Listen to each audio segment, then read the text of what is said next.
A service of KIBMradio.com, the Internet's home for an all old-time radio.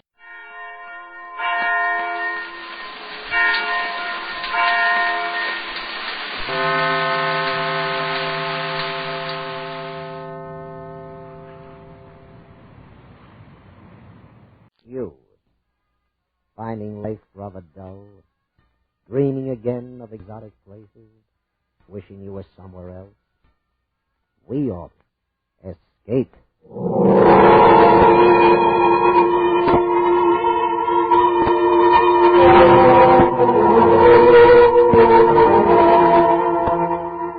Escape us now to an island off the northwest coast of Africa, and the story of a man whose quest for happiness was blocked by a giant, a madman, and a beautiful girl, as Willard Crofton tells it in his exciting story, The Gladiator.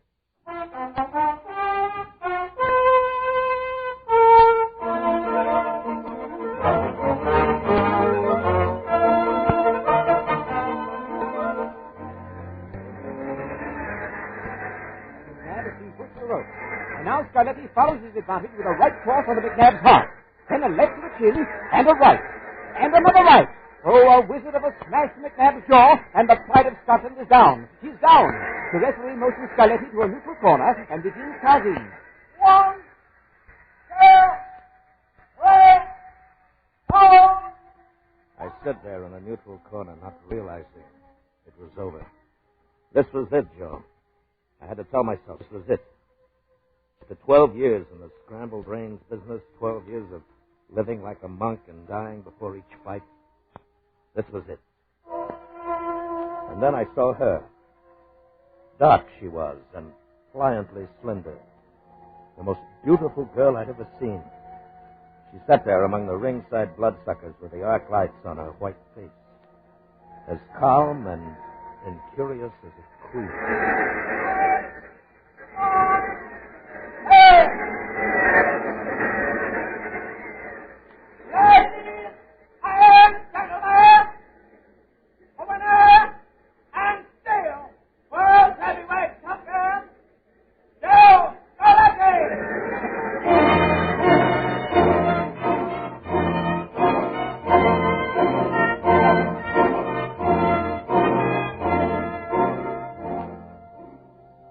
Even a cold shower couldn't get her out of my mind. I don't know why. Her hair was the color of night, and she wore a diamond in it, like a star, when only one is shining in the sky. And now I'd never see her again. Joe! If I had any guts at all, I'd have gone to her as I left the ring. I'd have said, "You're the most beautiful girl I've ever seen." I'd have said, "What's your name? What are you doing here?" Joe! Huh? Oh, yeah, Pony. You can climb out of the shower now. Newspaper guys have gone. You got rid of them real fast, huh? Well, it was a snap. Nobody's interested in a retired heavyweight champion. Not even on his first night of retirement. Well, that's the way I want it. For the rest of my life. Hey, here's your rub, Joe. Oh, thanks. Yeah, they'll feed the sports writers. They thought you'd stick around London for a while instead of turning off to Rome. Yeah, we got the plane tickets? Yeah, and an hour to make the plane, so please don't... Good evening, gentlemen. May a stranger congratulate you on your splendid victory. Thanks, Bud, but now if you... My name is Verini. Julius Verini. Yeah, it's nice knowing you. But we're sort of in a hurry. May I introduce my niece? Come in, my dear. The patriarch. Hello? Hello. I thought I'd never see you again. Where did you see me before? In the ring. I mean, when I was in the ring. I thought you were the most beautiful girl I'd ever seen. Hey, Joe, we better get going. We're misconnected. Mr. Scarletti, I wonder if you and your manager would consent to be my guest on your trip to Rome. I assure you no public conveyance could be as pleasant as the one I offer. Christian? Well, there are certain compensations about esteem. Thanks a lot, but we couldn't impose on you. But I insist, my dear sir. Mr. Scarletti, you see, I am a student of the boxing. I should enjoy talking with you. I should be honored playing host to the greatest of all champions. Oh, I'm sorry, Mr. Bernice, but... Please. Mr. Vernius, we'd be delighted to go. Yeah, but Joe... Your niece won't mind. I would love having you. Splendid. I'll have your baggage picked up at the airport. I can't tell you what a pleasure it will be for my niece and me. The pleasure is all mine.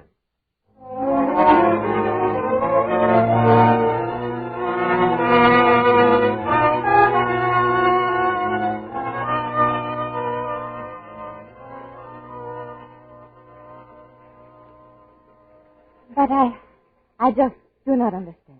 You had success. You were famous, and you gave it up. I would never have given it up. You know, I like the way you dress. You fit into it nice. You sound like a kid on his first date. Well, in the way I am. See, I've never been this close to a nice girl before. I'm not so nice, Joe. And you're not so close. Well, I can get closer. No, Joe. Yeah, 3 days on the water, 3 nights under the stars. You sound absolutely lyrical. Like number 1 on the hit parade. And it's still no Joe. Don't rush me. You have plenty of time. Yeah, plenty of time to make up for all. You're like a spring all wound up. I've been wound up for 12 years. Well, wind down. Talk a little. Talk it out. Talk, that's kid stuff. Oh, you don't know anything about kids. I don't believe you ever were a kid. No, I guess I wasn't. The night of my 17th birthday, I had my 17th fight. It's some coincidence. Why cry about it? You're still young. Yeah, I'm 29. Days are going fast, and what have I got to show for them? Oh, nothing. Nothing except the satisfaction and the wealth and the fame of being the greatest fighter in the world. And that world was pretty narrow. A ring 20 feet square surrounded by rope. You're the first man since Fitzsimmons to hold the light heavyweight and the heavyweight championship at the same time. Hey, how do you know so much about fighting? Oh, I don't. I'm just quoting. Speak for yourself. Tell me about yourself. Or is that kid stuff, too? No, but there's nothing to tell. Oh, there must be. I mean, who are you? Do you live in Rome or Paris or neither or both? How does it feel to be rich when you don't have to fight for it? Well, you say I would rather talk about you.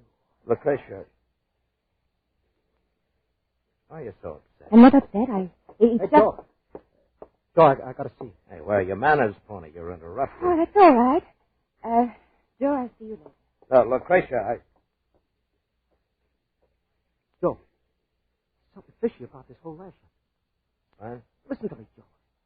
It's about this joke of Verinius. Oh, what about it? He's a stranger. He talks all the time about fighters like most guys talk about things. Can't stop him from talking. And he looks at you like a crazy. Like a butcher fixing to carve up a prize bull. Can't stop him from looking either. All right.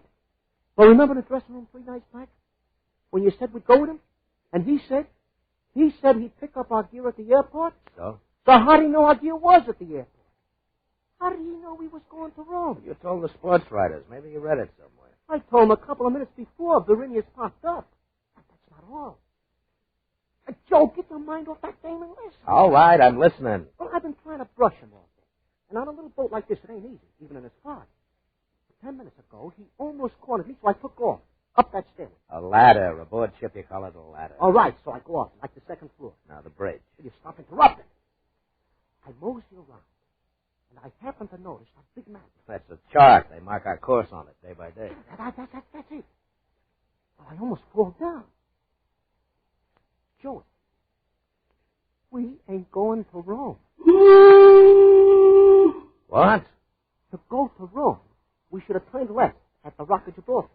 That's how you get to what you call the Mediterranean Sea. And we didn't? We kept going south. Right now, we're somewhere off Africa. What do we do, Joe? We better talk to Verinius. Hey, you might as well start talking. Here he comes. Ah, there you are. I've been looking for you. Hey, yeah, I know. I mean, Verinius, Please. Call me Julius. You are enjoying it. You are comfortable. Well, a matter of fact, it's... Splendid. You look marvelous, Joe. You've never looked better. Oh? What makes you so sure? You never saw me till 3 days ago. Ah, that's where you are wrong. I've known you a long time, Joe. Since the night you defeated Jackie Slade at the Polo Grounds in your native New York. What? That was 10 years ago. 10. 10 years, 5.5 months. When you walked in the ring that night, you were just another preliminary boy. When you walked out, I knew you would be champion. Of all the bouts I have ever seen, that is the one I most enjoy remembering. That's the fight I'd like most to forget. When you hit Slade in the 2nd round. A magnificent punch. He was in the hospital 3 weeks. He almost died. I wanted to give up fighting for good. But why? Because I don't like hurting people. I don't like to kill. You don't like hurting. Well, that That is very funny. Here's something funnier than that. Why aren't we going to room? I hate noise. But I suppose the klaxon is necessary in the farm. Come on, quit stalling, Verenius. My dear Joe, I never stall. I certainly wouldn't try to now, when you're obviously so sure of what you're talking about. Where are we going? Home. Home. With me. Accuse me of selfishness, if you like. But I so much enjoy playing host to you that I thought I'd prolong the pleasure. Perhaps I should have consulted you about it, but you would not have accepted. Would you? I would not. You see? But, of course, we cannot turn back now. Why not? Because I have this gun. And it is loaded. And as I know very little about firearms, it might go off and hurt you. I would not want that to happen, Joe. It would interfere with my plans. Oh? What plans are those? Something I've thought about for 10 years, since the night at the Polo Grounds. I'll tell you all about it sometime soon. But now, if you'll head down that passageway, you'll find a small but comfortable brig ready to receive you. Let's go.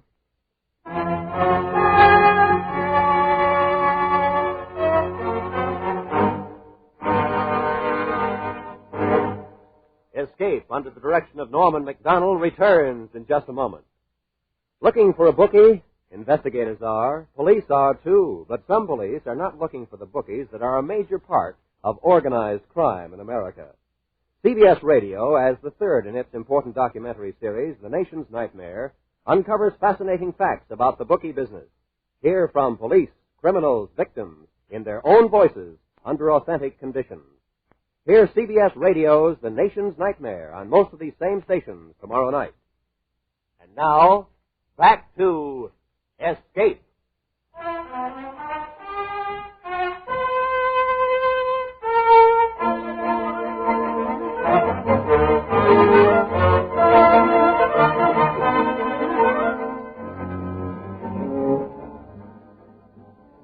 Some pleasure cruise this turns out to be. And all because you fall for a dame with slow gin eyes and a diamond in her hair. Some fast shuffle you got from her Uncle Julius. So, what are you going to do about it? You're my manager, you tell me. I'll tell you this much. We got to do something, even if it's wrong. What can we do? Uncle Julius has got 4 aces and a gun. I got 4 walls and I got bars on the door. I'll tell you what I got. I got a mad on that dame worse than I got on her Uncle Julius. If I ever lay hands on either of them, Let what? Hey, what's that? Let what? Let what?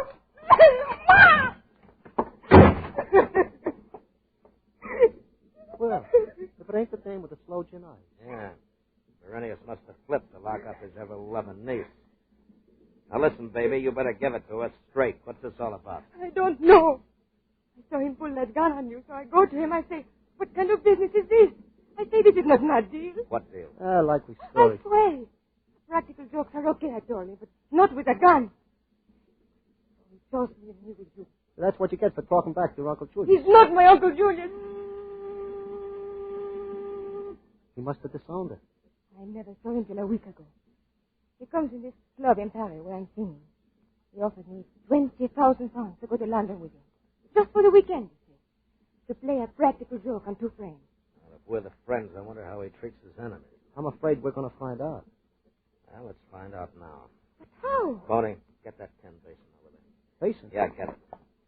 All right, Lucretia, take off the shoe. Shoe? Yeah, do what I say.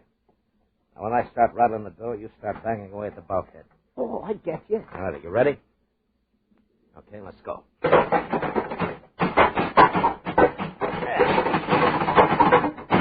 right. All right. All right.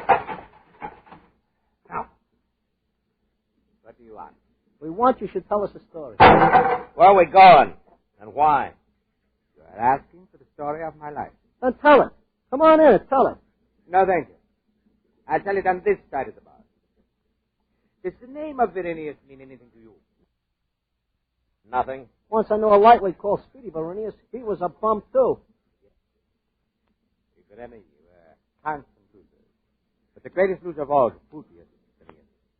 He was commander-in-chief of the Roman Imperial Army 2,000 years ago. He was sent to put down the revolt of Spartacus the Gladiator. He was bad. That's tough. Paul. Publius returned to Rome in disgrace. He was ostracized, consigned to a tiny island at the farthest rim of the Roman Empire. where he went with his wife and his slaves and his gold. That's where he lived. And so did his son. And their son. That's where I live today. That is where we're going. You expect us to believe that? If you wish. Tomorrow you'll see for yourself. All right, then for tonight we'll let it pass. Now for the second question. Why are you going there? My dear fellow, you're going there to fight. You're going for the hardest fight of your life. So that's it. Well, let me tell you, Buster. Joe will belt the ears off any bum you put in a ring with him. There won't be any ring, Pony. He'll cold cock your bum and any round you name. There won't be any round. Joe will kill him. Or Joe himself might be killed. You see, Pony, this fight will be to the death.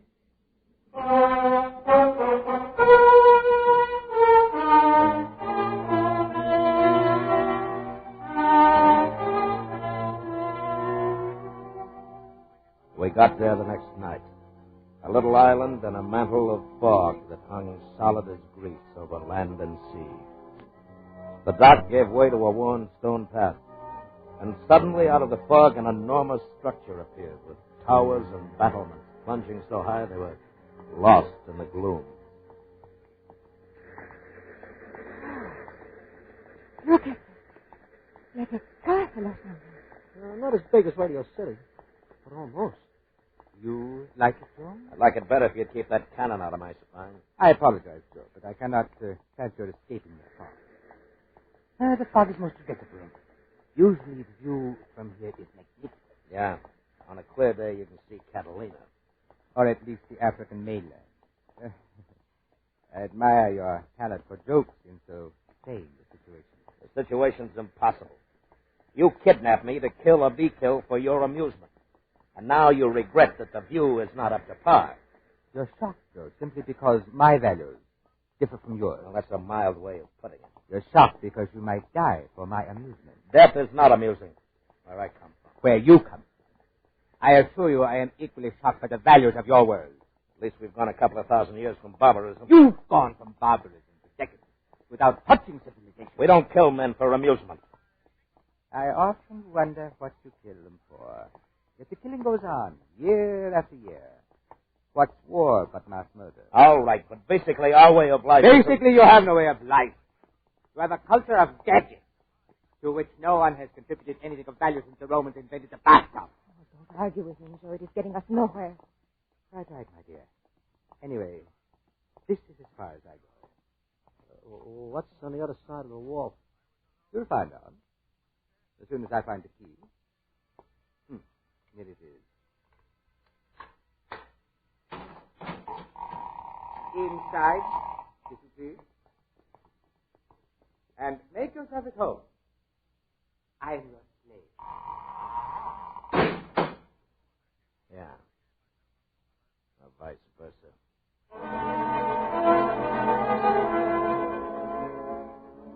The iron door swung shut, and we were in an ancient Roman village. The stone walls surrounding us must have been 8 feet thick and about 4 times as high, and notched along the top with saw teeth. Mud huts crouching in the soupy night formed an irregular circle around the deserted marketplace, just like those pictures in a first-year Latin book. Only Uncle Julius had tricked up the joint with a few of the modern gadgets he so much despised. Look, Joe. On top of the wall, between the notches. Yeah, machine gun. Searchlight. About every 50 yards. Like a concentration camp. Joy, what are we going to do? You keep asking me that. Would you keep ducking the answer? I don't know. Maybe we ought to dig up some local talent. Maybe we could talk to them. What do you suppose they speak? Maybe Latin. You know any Latin? A pig Latin, I know. I could talk it like a native when it was the finger on Jacob's speech. Hey, what's that? Joe. Look at him. I looked at the man who came out of the fog. His face was scarred, and his shoulders were like a pair of shovels, and great welts of muscle shifted when the shovels moved under the thin toga. One of his hands was curved like half a watermelon around what seemed to be a lash, A double strip of rawhide studded with iron spikes. He was the biggest man I ever saw. You are Scarlatti? I am Crixus. Nice to meet you. I come from Caesar. Caesar? Caesar Varinius. He talked to me a long time. Explain to Scarlatti, he say. Answer questions, tell him what to expect. I tell you what to expect in one word. What is the word, Crixus? Death. Anyway, he speaks English. Death is the same in any tongue. What makes you so sure I'll die? Because tomorrow in the combat, I kill you. Well, you look like the kid who could do it. Caesar said to show you this. Oh, what is it? A lash? It is cestus, the gauntlet. You wear it, so. One in each hand with the leather thongs tied to the arm, and the iron studs over the knuckles. What a weapon. You fight with me? Of course, Yeah, but what if Joe don't want to fight? those who will not fight are killed by the gun. And there is no way out? No way to escape? 3 men tried in last few months, and 2 last year. They were killed by the guns? They were killed by the gladiators. But why? You see, it would be difficult for Caesar if the slave escaped and talked. So Caesar has made it difficult for all of us. He wired the island with enough explosive to blow it off the earth. If the slave escapes, Caesar touches a button, and whoa! It is the end of us all.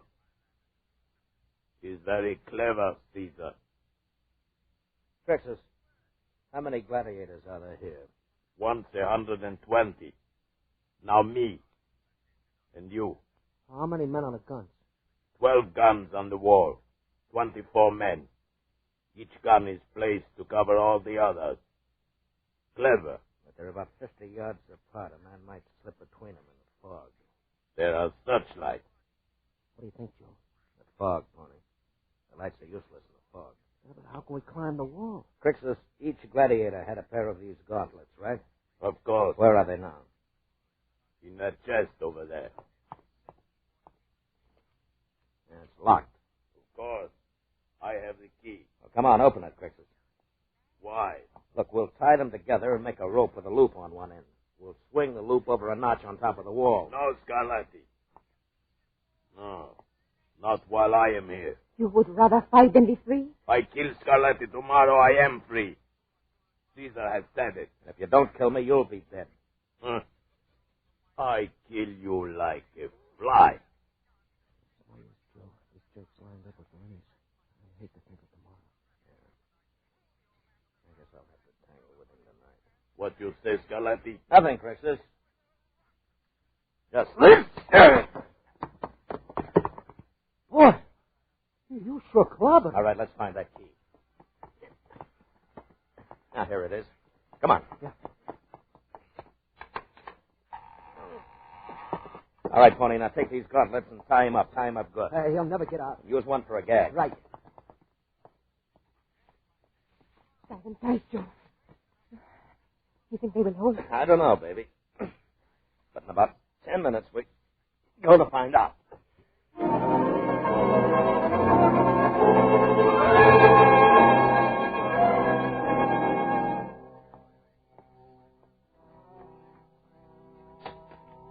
I missed the first try, but the second, caught and held. And I went up, hand over hand. And then the rope tightened below me as Patricia and Tony began to climb.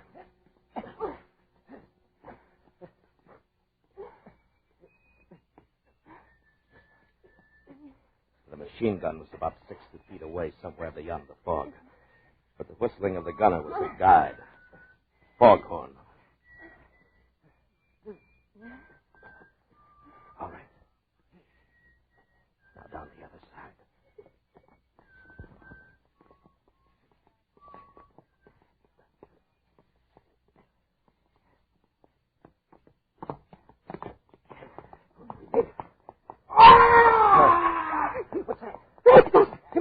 with a leather jack. Ah! The alarm! Come on, run for the boat. Ah! There's the boat, Lucretia. Come on. Just a little further. All right. Cast off, pony. Not just yet. Put up your hand. Not this time, Perennius. Stay back. I kill all of you. Maybe one of us, but one of us will get you. Stay back. Stay back.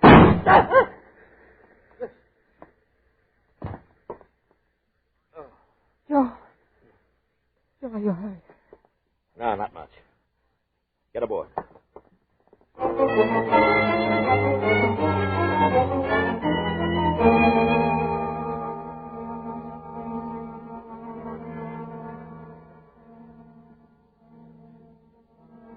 Has it hurt you much, Joe? Your wound? No. Look, Joe. The sun. The fog is gone. There's the African coast. Yeah? Look over there, you see? The island of Verenius. Joe! There is smoke coming from it. Look at it. Oh, Joe, it blew it up. The whole island. Yeah? In a few hours, the water won't even be muddy out there.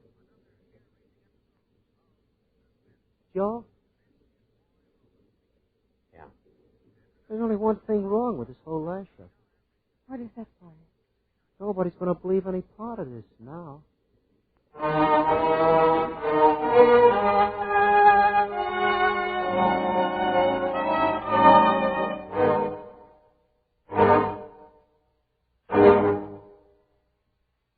Under the direction of Norman Macdonald, Escape has brought you The Gladiator by Millard Kaufman, starring Bill Conrad. Featured in the cast were Lou Krugman, Ted Osborne, and Lillian Buyeff, with Paul Frees and Byron Kane. The special music for Escape is composed and conducted by Leith Stevens.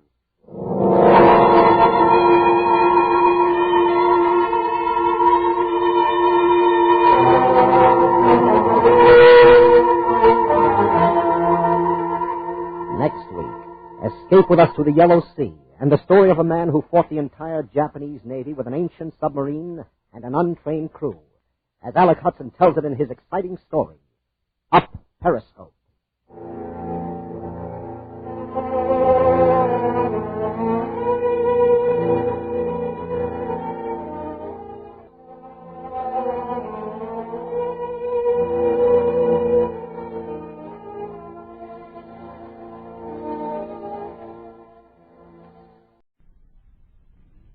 You, finding life rather dull, dreaming again of exotic places, wishing you were somewhere else, we offer you Escape.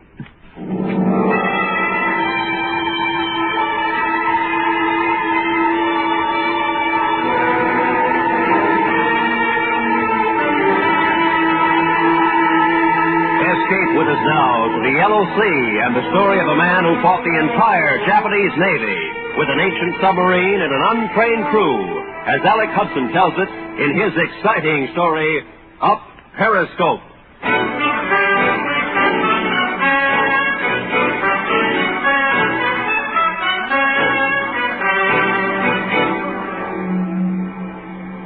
It happened in 1938. Pearl Harbor was just another naval base somewhere in the Pacific, and China, still further away, was swarming with Japanese invaders. And in 1938, a United States submarine, the S-52, docked at Pearl Harbor, and I walked down her gangplank. No longer commanding officer, merely Lieutenant Thomas J. Baker, USN, retired. I said a fond farewell to the bosun's mate, tucked my commissioning pennant under one arm, moved into the Moana Hotel in Waikiki, just outside Honolulu. And an hour later, I was at the Moana Bar, sipping an exotic Hawaiian drink known as bourbon and water, and toasting my lost career in silence. That was until a strange little man behind horn-rimmed glasses tapped my elbow. Excuse me, please. Let me buy this drink for you. Lieutenant Baker. Beg your pardon? Oh, you do not know me, of course. But I have spent some hours searching for you, Lieutenant. I didn't get the name. It is Lee. Sung Lee. You are, of course, the former commanding officer of the submarine S-52. Yeah. You docked at Pearl Harbor on Tuesday, and today, at precisely 12 o'clock noon, you were relieved of your command by your executive officer. Hey, now, wait a minute. You received what your Navy refers to as a medical discharge. It was found that you are deaf in your left ear. Is that not correct, Lieutenant Baker? Yeah. You see, my facts are accurate. Yeah. I am an unofficial representative of the Chinese government. I have come to you with a business proposition. A business proposition? You are available, are you not? Well, yeah, I think you could say that. It is a pity that a young man such as yourself should have his chosen career destroyed by such a trivial matter as the hearing of a watch ticking. You must have been there for the examination. I am well aware of these matters. All too often your Navy acts somewhat hastily, without due consideration for all of the facts. What's your proposition, Mr. Lee? You are direct. That is good. Lieutenant Baker, I have come to offer you command of a Chinese submarine for action against the Japanese invaders. I beg your pardon? It is true. The Chinese government desires that you take charge of a submarine for operations at the mouth of the Yangtze River. The Yangtze? You are familiar with this area, of course. Then perhaps you would consider the following terms. We will pay you $1,000 each month, plus your expenses. In addition to this amount, you will receive a bonus. Go on, Mr. Lee. A bonus of $50,000 for each major Japanese ship you might sink. $50,000? That is correct. Your answer, Lieutenant Baker? Maybe you better give me a little time, Mr. Lee. Time is of the essence. That is an American expression, is it not? Make it 1 week. A week from today. Very well. 1 week from today, and we will have your answer. Need I remind you, Lieutenant, that in this matter the utmost secrecy must be maintained. Yeah, I'm aware of that, Mr. Lee. Good. Thank you, Lieutenant. China will not forget you.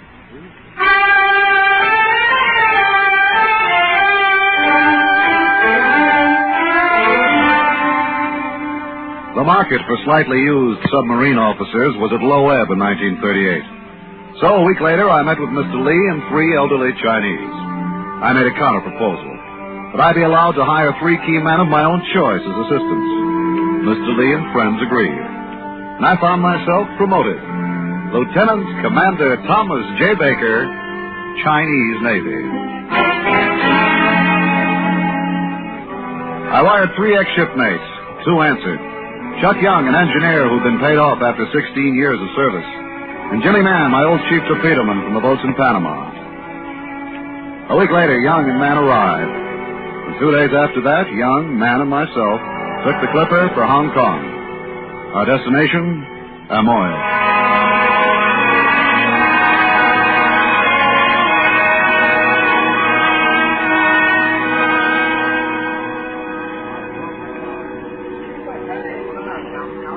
On the decks of Amoy, we were met by a bright-looking young man in a light blue gown and a black silk Chinese cap. He introduced himself. You are Captain Baker, is it not correct? I am Wong, your first officer. Now, how do you do, Wong? This is our engineer, Chief Young. Yeah, howdy. And our chief torpedoman, Jimmy Mann. Glad to meet you, Mr. Wong. With deepest gratitude and humility, gentlemen. Yeah, thanks. Yeah, sure thing. If you gentlemen will follow me now, I will show you your quarters. This way, please.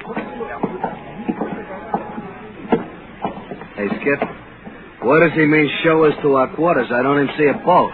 You see a Chinese junk port side up ahead? Sure, but who'll sign up for a junk? I thought we was back in a pig boat, maybe. Open your eyes, man. It's a decoy. Subs under that straw and bamboo. What is this, a game? They're fighting a war over here, man. That means Jap bomber patrols.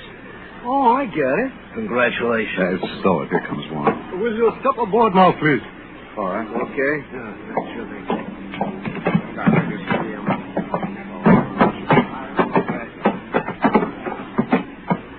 This is Lieutenant Luke, Captain.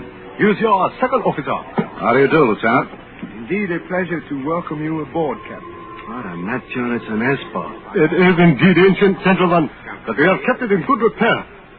Would you care to inspect our humble ship? Yes, I would. Thanks, Warren. Lieutenant Drew and myself will see that your quarters are in order, gentlemen. 1918 class. 12-knot surface, 8 submerged. That means 2 main diesels, 500 oars each. I'd put 10 years in on one of these fish. And 4 torpedo tubes forward. That ain't much bite, Skipper. No, it's the best we've got. All right, you two, now you've seen her. 1 S-boat to fight the Jap Navy. Here's where you sign on or off. Young? I'm on, Skipper. Man? We got a crew of Chinese farmers that can't speak a word of English. We got an S-boat somebody dredged up from under the main. We got officers wearing blue kimonos. Man, on or off? Okay, Skipper, I'm on.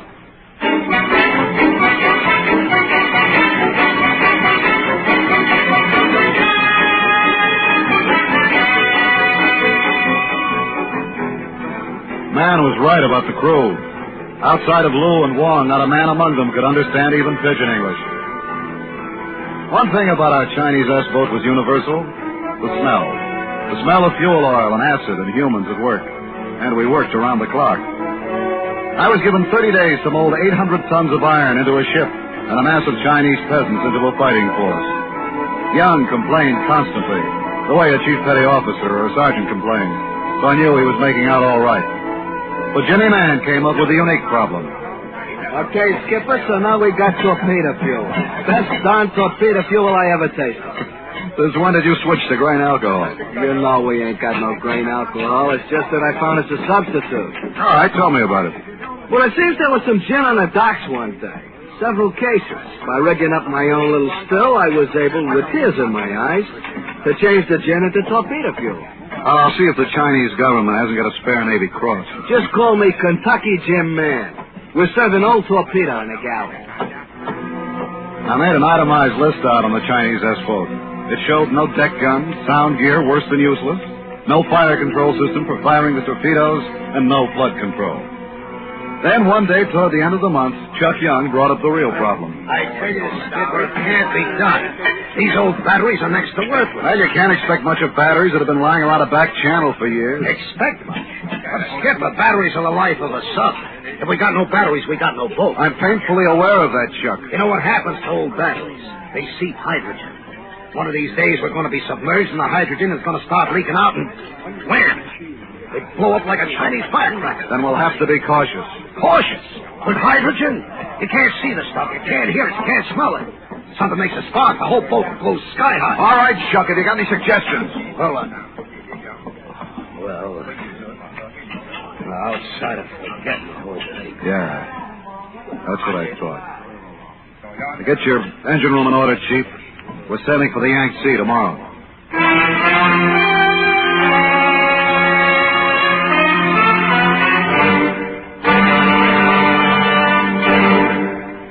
We will return to Escape and today's story, Up Periscope, in just a moment.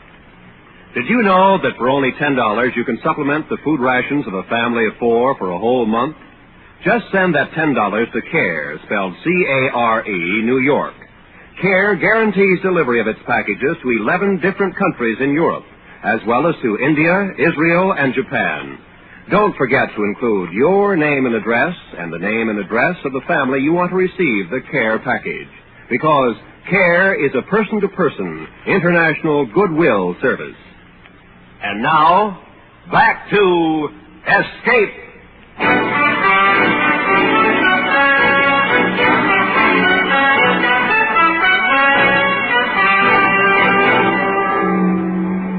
We sailed north through the Formosa Strait, traveling submerged, surfacing only after sunset. It took us 10 days to get to the latitude of the Saddle Islands. And in those 10 days, my Chinese crew behaved like veterans. Just north of the Saddles, we took up station across the most probable route of the convoys coming down from Japan. One afternoon, we were in the middle of one of those Saddle Island fogs, with a 5-knot wind that blew the stuff in patches. At about 5 o'clock, a patch of clear weather blew in, and we went down.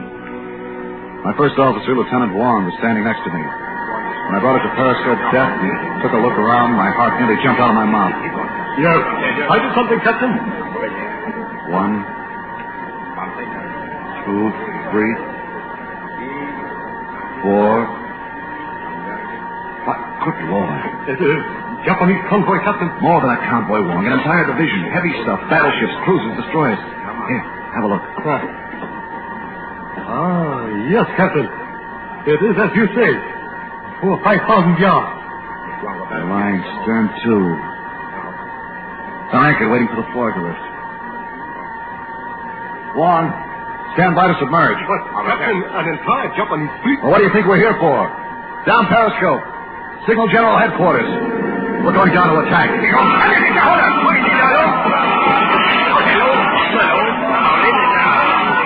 Wong took the helm and Lou was the diving officer, chanting his orders in sing-song Cantonese to the bow and stern plansmen.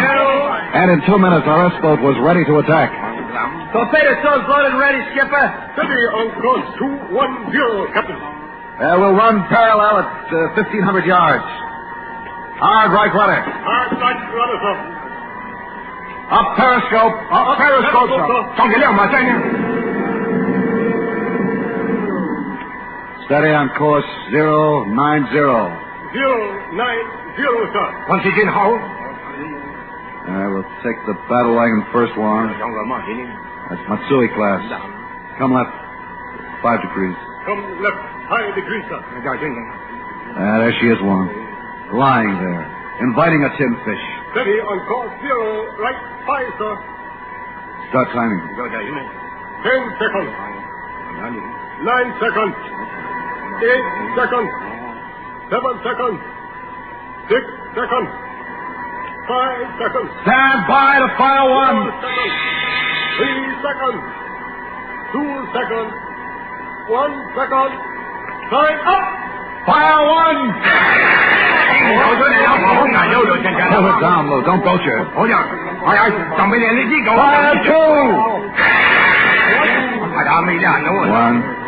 2, 3, 4. Fire 3. Steady 1. Steady. Fire 4. Down Periscope.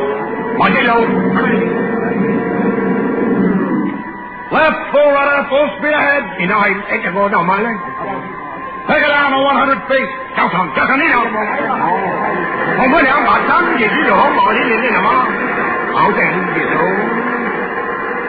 Got the course 340. 340, sir. Down to 100 feet, Captain. Captain, did we... Wait a minute. Skipper, it's ahead. So,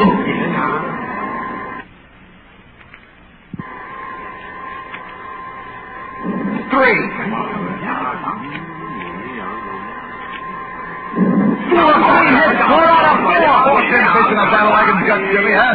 Well, just don't stand there, man. Reload. We're going back for more. Aye, aye, Skipper. The tubs are practically ready.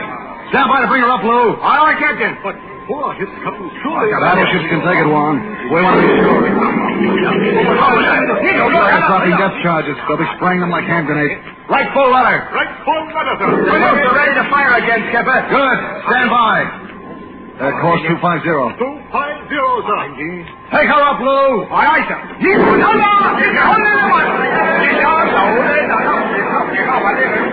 I had time for one quick periscope exposure. They told me everything I could want to know. The Jap battleship lay on her side, her rail under. She was sinking. On the horizon, a group of destroyers were depth charging the daylight out of some innocent fish. The fog was drifting in. It would be dark in half an hour. Now, there was no use wasting another torpedo on the battleship, and the destroyers were too tough to hit. I had 6 torpedoes left, and I wanted to save them for the big boys. I let Wong have a look through the periscope. The battleship. We're sunk battleship. Wait until we report this to our leader. Yeah, we aren't finished yet. Hey, Captain, look, quickly. Another big ship, close to us. Let me have it. That's cruiser. 10,000 tons at least. All right, sailors, there's our next target. Let's full rudder. Full rudder, sir. Stand by to fire 1. Yeah, we'll have to gamble this one, Warren. Yeah, I guess it's speed at 30 knots. Course 260. We'll take a 90-degree track. Down Periscope. Full speed ahead. 1 speed ahead. On. Start timing. 10 seconds. 9 seconds. 8 seconds. 7 seconds. 6 seconds. Just at that instant, the Jap destroyer passed over us going like a shark after Barracuda. But it was too late to stop now. 1 second. And I gave the word to fire 1, then 2, then 3, then 4. And we headed down, fast.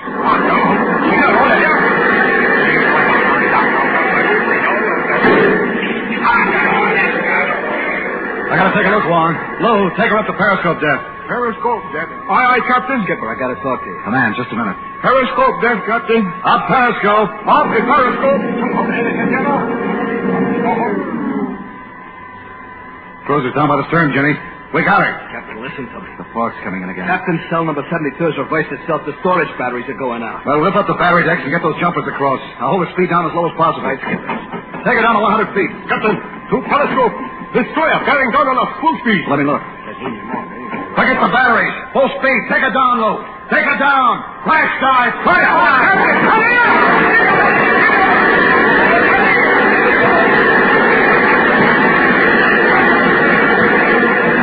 We moved down in a hurry.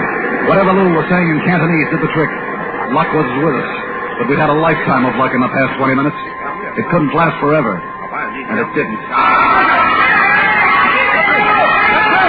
A sheet of blue flame shot through the boat. It followed the whole place and flashed wherever moisture had collected. It made a blue halo around the sweaty faces of the men. It didn't seem hot. No one was burned. But the Chinese crew screamed in terror. Hydrogen. Hydrogen given off by the storage batteries. Something had touched it off before enough could build up to make a human bomb out of all of us. Now we had to surface, but we couldn't. Destruction was up there in the form of a Jap destroyer. Destruction down here. Hydrogen. Suddenly I glanced at the depth gauge. We were coming up. The bombing planes, paralyzed with fear, had closed the controls on hard rise. Get her down, Lou! Get her down! I am trying, Captain. He doesn't understand. Don't let him back up. Breaking surface, Captain. I cannot free the man from the controls, Captain. Captain, through Periscope. Destroyer bearing down.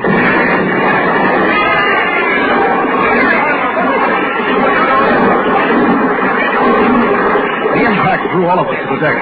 I got back up in time to see water gushing down through the conning tower hatch. A direct hit. A superstructure destroyed. Close all watertight doors. Secure the hatches.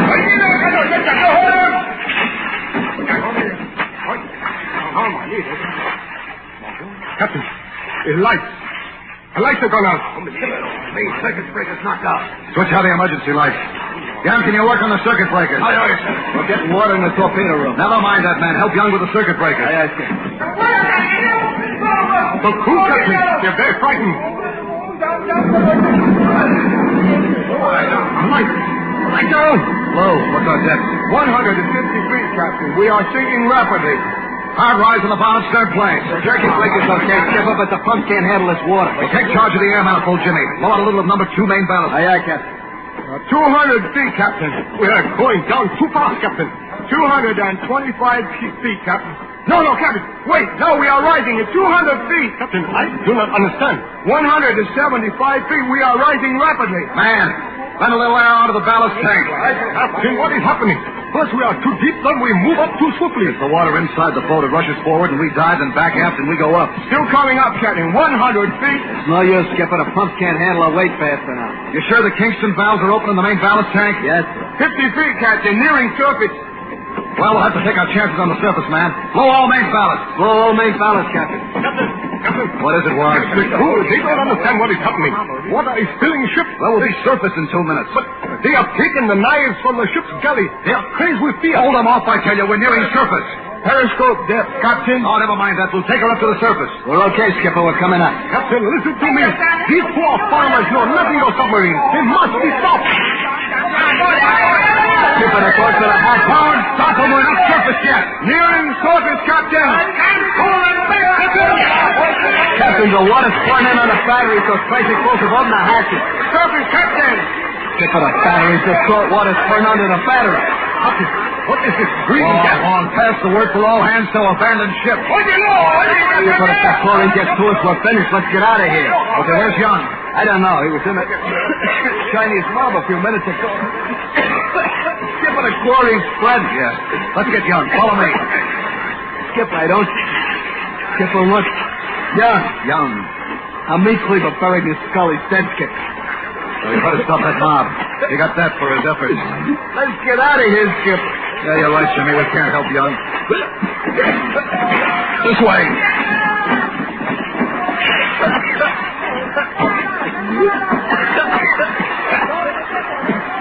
You okay, Jimmy?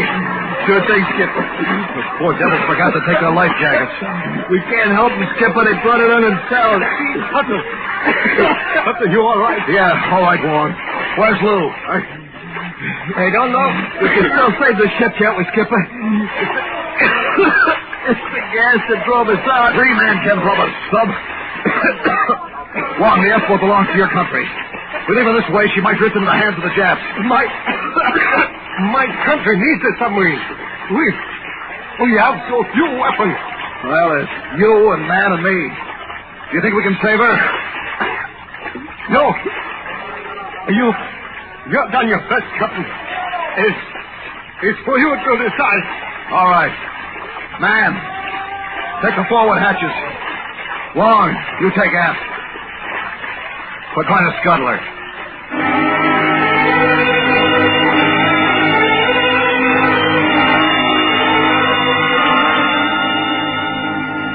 We scuttled the S-boat. Wong, Man, and myself. Then we drifted apart in the black, muddy Yangtze River. I looked back just once to see my boat go down steadily by the stern.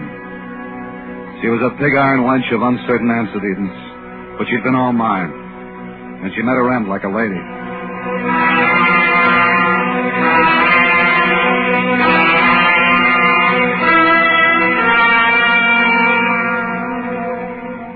The last thing I remembered was the black water and the night. When I regained consciousness, I was aboard a Chinese fishing junk. And with the fish, I was delivered the following day to Ningpo.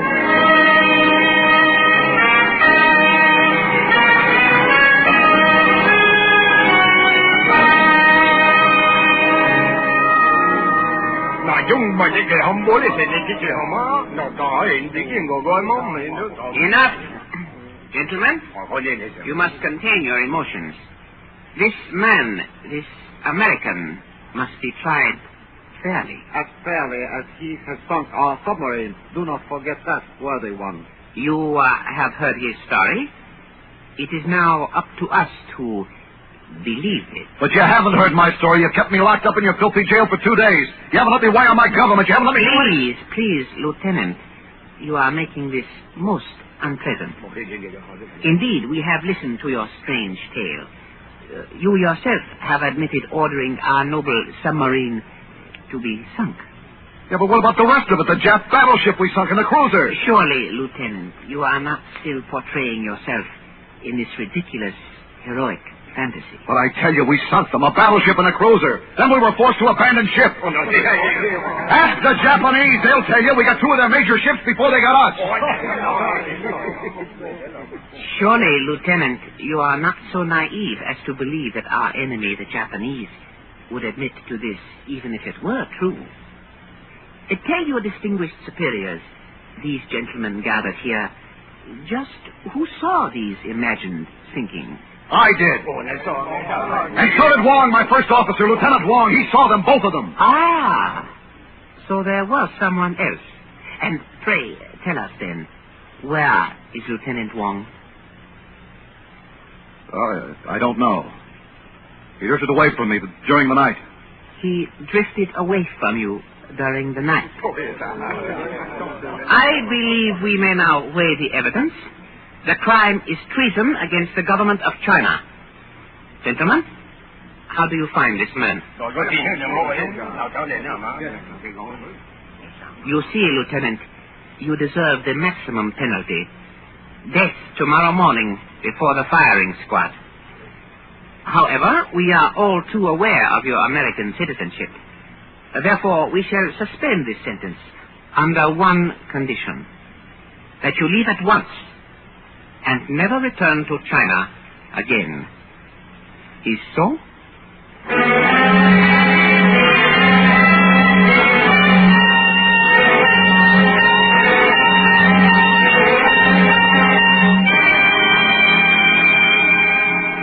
So I left China.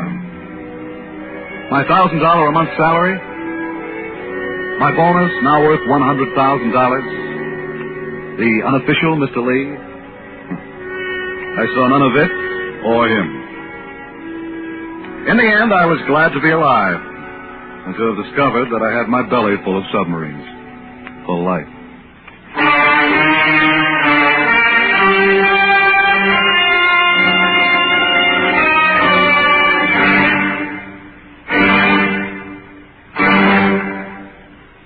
Under the direction of Norman MacDonald, Escape has brought you Up Periscope by Alec Hudson, especially adapted for radio by William Froug, and starring High Everback.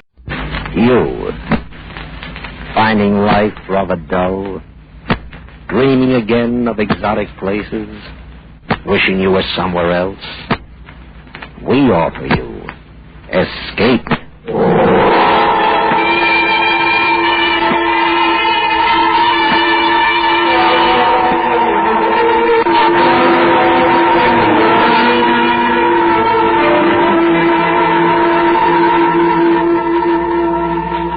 Escape with us now to England and the story of an innocent man caught up in a murderous web of international intrigue, as Geoffrey Household tells it in his exciting new novel, A Rough Shoot.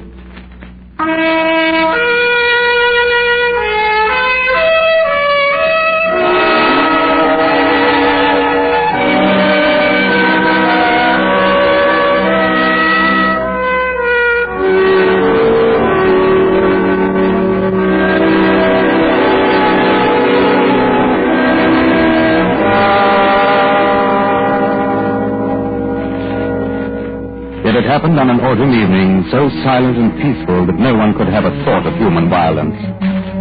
And now I was walking home from Mr. Blossom's farm in Dorset, on which I had rented the hunting rights, the rough shooting for the season. As I approached our house, where my wife and children were waiting supper, I took a last anxious look back over my shoulder, across the meadow dotted with clumps of thorn, gorse, and bramble, stretching away until it vanished in a mist of gray and green.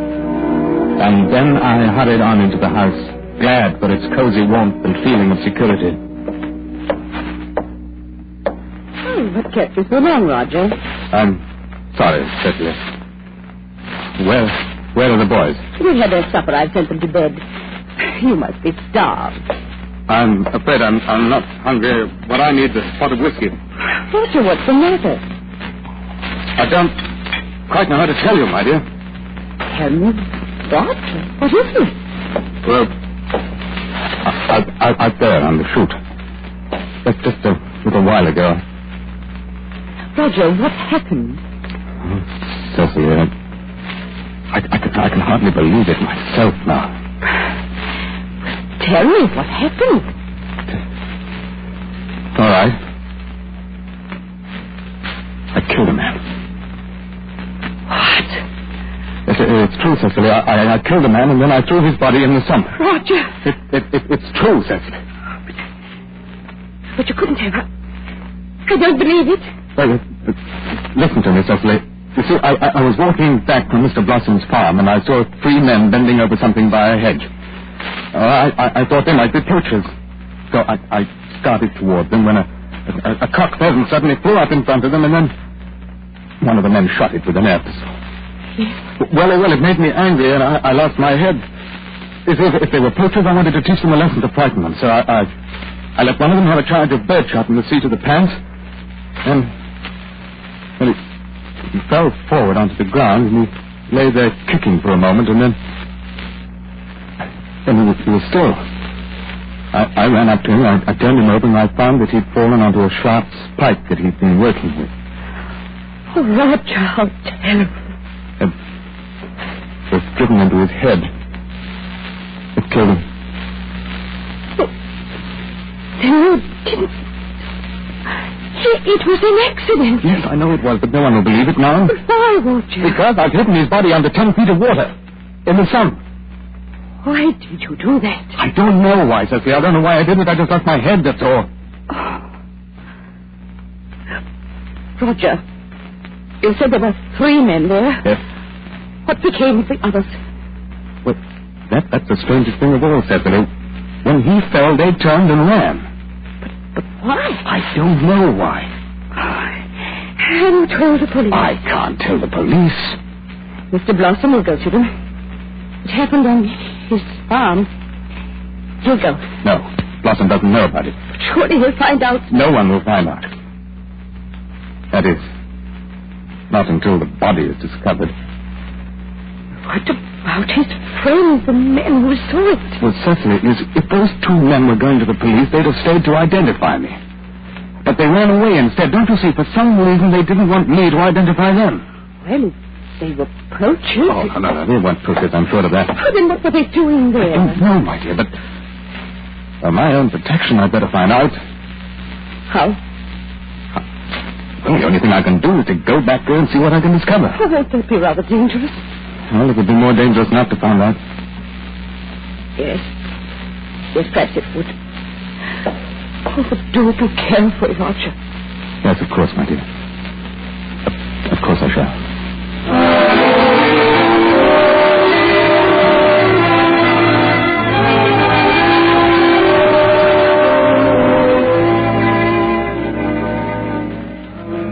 I went to a garage in town. I rented a bicycle and I pedaled out to the back acres of Mr. Blossom's farm. Out to where only a couple of hours ago I had killed a man. It was a dusty night. The trees along the road were enveloped in mist and creaked and whispered in the wind. I came to the great hedgerow of thorn and holly, a rattle of whose branches and dying leaves made enough noise to cover the sound of my approach. And there I stopped and looked about, into the milky and uneasy world that surrounded me. And suddenly, parked on the road ahead, I saw a motorcycle and sidecar. I left my bicycle. I crept down the road past the motorcycle, staying close to the hedgerow. I told you we shouldn't have taken such a chance. Business, you've got to take chance. I don't like it. He saw it. He's bound to come there. Shut up and get to it. Had enough of your complaining. Oh, but I... What is that? I don't see anything. There's something here in his head. Give me that flashlight. Turn off that picture.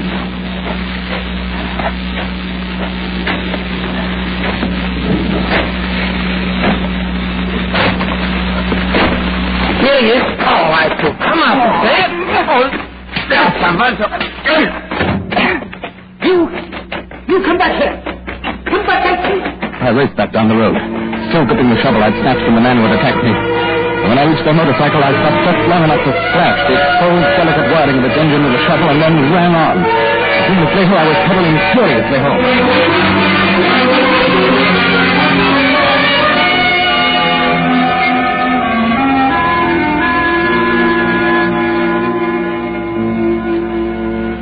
Next morning, after seeing Cecily and the boys off to church in the village, I decided to go straight to Mr. Blossom's farm, avoiding for the present an investigation of the scene of the hedgerow. I thought it best to see if I could discover anything from Blossom before exposing myself further. As I approached the farmhouse, I noticed a big shiny limousine parked out by the barn and Mr. Blossom in the yard talking to his landlord, Robert Hayne Hassingham. I would have preferred avoiding Hassingham on that particular morning, but they had already seen me, and so I walked on and into the yard. I've seen everyone about these premises who's new around here. And I've just crossed, Mr. Blossom. I was just wondering. Government, very strict about poachers. Good morning, Colonel Payne. Good morning, Hassan. Mr. Brown? Good morning, sir. Oh, I've just been protecting your hunting rights. What do you mean, protecting them? Some poachers about. How do you know that? One of the men, man who saw them, he came to me. Well, now, he shouldn't be bothering you with that. I don't understand why a man who saw someone poaching on my hunting preserve wouldn't come to me. Perhaps he tried. Perhaps he couldn't find you. Who was he? Well, I haven't any idea. I never saw him before in my life, Colonel Tane. Mr. Tane, if you don't mind. Or just Tane. I'm not fussy, but not Colonel. I'm only a military man in case of war. Your military heritage is something you can't ever cast aside, Tane. If you're trying to recruit me for your People's Union organization, you might just as well forget it. Many of your fellow officers are in it, Tane. I doubt if there are very many. All right. A few. But we don't want everyone. I don't like your outfit, Hassingham. It's too exclusive for my taste. Discriminating is the word. Fanatical is a better one. Then perhaps fascistic is the best of all. We are not a political organization. Well, I still don't like it. You'll come around, Tane. You'll have to come around. I'll have to. You're not talking to one of your hirelings, Hassingham. General Hassingham, we must get back to town before 10. Mr. Zimmerman, in a moment, Hired. Of course, Tane, we shouldn't argue. Men like ourselves, whose basic interests are so close. Are they? Colonel Tane, this is Mr. Hyatt. Mr. Hyatt? Why, yes. Nothing unusual about that. Oh, it was the Mr. I wondered about.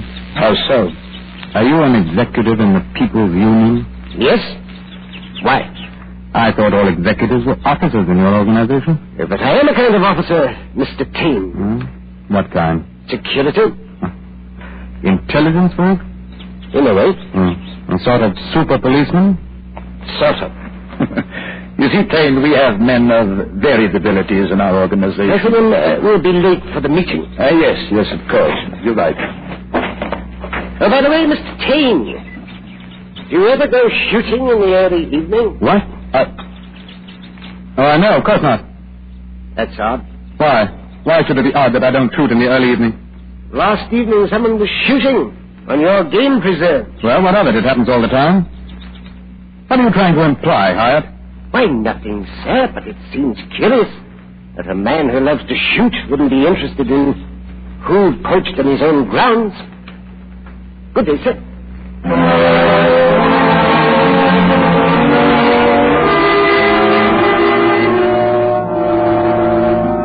As I walked back across Blossom's farm, across the great expanses of close rabbit turf dotted with dense thickets of bramble, it seemed more and more clear that Hassingham's and Hyatt's questioning of me about the previous night's shooting meant only one thing.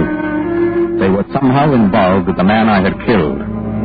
And then it suddenly occurred to me that theirs was not a personal interest, but that the People's Union was mixed up in all this. I wished more than ever that I had gone to the police immediately. Ahead of me, a hare suddenly dashed out of a thicket and scampered away across the water. Stay where you are. What? You are a foolish man, Mr. Tane. What do you want? You are an amateur. I've been intrigued, Mr. Tane. You are no competition for Hassingham. Are you a friend of Hassingham? He would like me to be. Or rather, once he would have liked me to be. Hyatt? Hyatt needs no one. He is evil unto himself. You're German. I was German. And you mean you're a Nazi? The loyal Englishman who never forgets a war. Perhaps. I can. You're a bungler.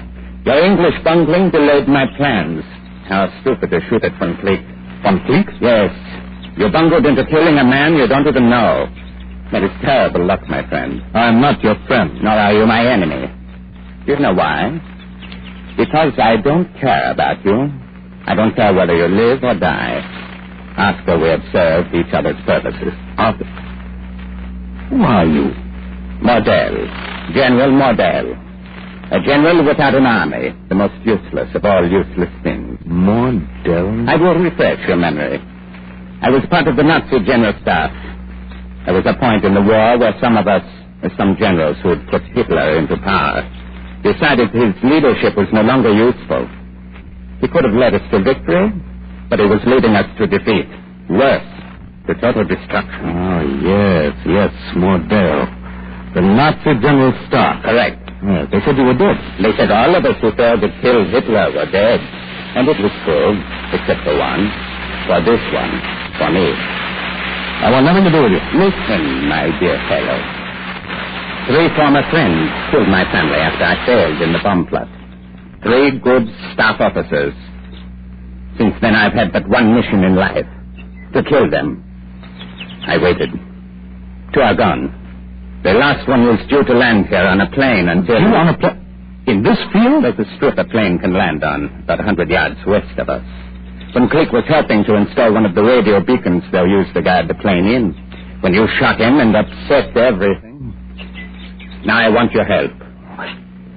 It's ridiculous. When you shot from Click and threw his body in the sump, you committed yourself to helping me. I'll have nothing to do with you or your plan. A murderer never has a choice. It was an accident. Which has become a murder. How do you know that I won't kill you? Because you need me. No matter how vehemently you protest the association. Because I can help you. What could you possibly do to help me? I can get evidence against Hassingham and Hyatt which can destroy them. On what basis? The People's Union. The People's Union? That's a farce. No one cares about it. No. It is more powerful than you think. Exposing it can set you free. The courier who will arrive on the plane in this field, he will carry a portfolio. And what will be in the portfolio? Information you might use to convict these men of sedition. Sedition? Are you implying a fascist coup? Why, that's ridiculous in these days. Precisely why it is possible. And assuming what you say to be true. It is true. Well, assuming that I believe that. Assuming the People's Union think I stumbled onto something last night and may either testify against me or kill me. They will. Unless you help me.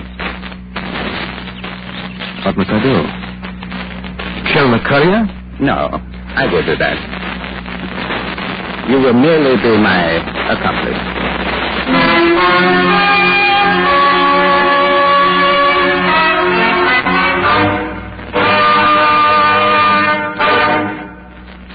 We will return to Escape and today's story, A Rough Shoot, in just a moment. Edmund O'Brien stars as yours truly, Johnny Dollar, radio's most expensive, exciting insurance sleuth. Johnny Dollar writes up the fanciest expense accounts, and while he's doing it, he takes his listeners along on thrilling, unusual insurance investigations of arson, robbery, and murder. Every Wednesday night, listen in over CBS Radio as Johnny Dollar totes up his swindle sheet while he treats you to action and mystery galore. Yours truly, Johnny Dollar, will be in action later tonight on most of these same stations. And now, back to Escape.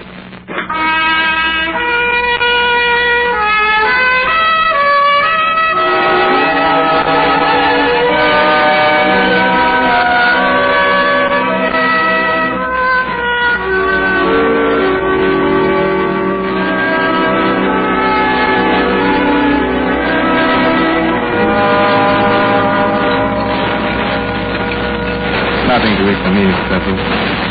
All right. Such an understanding wife you have, Tang. Never forces her husband to do anything he does not want to do. No. I had a wife once, and children. They killed my family because they couldn't find me. Nothing moves you, does it? Nothing, no compassion for the other. You created your own monster and it destroyed you. No one made you do it. Exactly. No one. You're right. I do not seek pity, nor do I give it. The German General Staff created Hitler, and part of the staff eventually changed its mind. Yeah, falling out of thieves. Roger. Don't worry, Mrs. Payne. Your husband and I cannot have a falling out. We are not bound together by loyalty. We have more powerful motivations. I, revenge. Your husband, fear. Fear and revenge. All your life. Fear and revenge. Don't you think your good Hassingham and Hyatt function the same way? Hassingham's a fool who'll come to his senses soon. Never.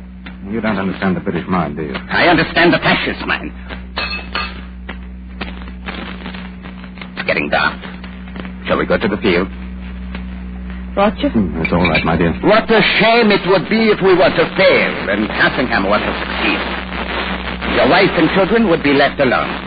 You're a cruel man. A vengeful man, as the courier will discover when he lands.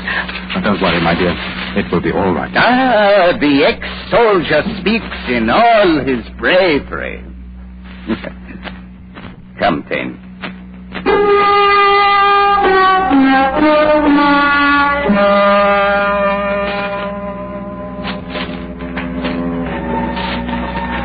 As we had for the last 3 nights, we approached the landing strip from the woods. The whole affair seemed fantastic. For 3 nights, Mordell and I had hidden at the north end of the landing strip and waited for the plane to arrive. In spite of myself, I was growing impatient. Wait, what is it? The men. They're waiting down in the gully. Now, then the plane must be due tonight. Yes, it will be tonight. Come. We may not have much time. Perhaps we don't have time for anything. We must move the radio beacon. We can't move both of them. Those men are too close to the south beacon. But if we move the north beacon, just that one would bring the plane right to us. Well, if it comes in from the south, but if it comes in from the north, it will stop in front of us. We must take that chance. We were close enough to recognize Hyatt's voice. He was talking to the other men. We couldn't catch what they were saying, so we began to make our way slowly from thicket to thicket, pausing, waiting breathlessly to see if we'd been detected. Finally, we came to the radio beacon. It was larger than a wireless set and would require both of us to carry it. We took it and as partly as possible carried it to the far end of the field, near the woods, set it up on its spiked legs. Then we stepped back into the trees and waited. Waddell pulled something from his pocket. It won't be long now. What do you have there? An automatic pistol. English make, I prefer them. Didn't you bring one, Tame? No, of course not. Of course not? Why, of course not? Oh, I don't know. I haven't carried one since the war? Certainly, you couldn't conceivably think of killing anyone except in a war. Then you really are going to kill that man on the plane? That has been obvious since our first conversation. You're determined to kill him? If he's the man I'm looking for, and I'm certain he is. The minute he steps off the plane? Oh, no, I'll wait. We must know it is I, Mordell, who is killing him. I must first remind him of many things. You must... Mordell. Yes? I'm going to turn myself into the police. By all means. I don't need you any longer. I can't... Well, why don't you go? Afraid? I'll not have any part of this murder.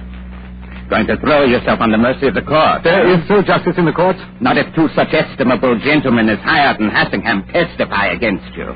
You have enough. The plane is coming in, and it's coming in from the south. Now. Lower. He's coming to our beacon. He must.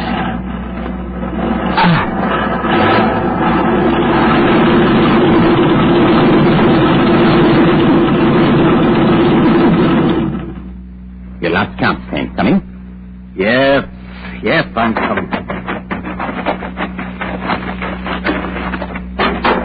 You there, in the plane. Hurry, don't stand there. Follow us. Who is it?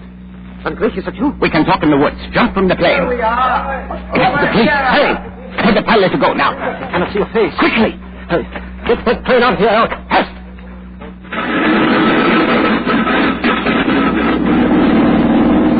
All right, follow us. Into the woods.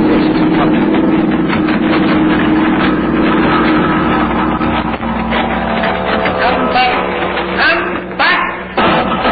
Stop. Don't breathe. You fool. Hassingham. Be silent, Lux. Order. Silent, quick.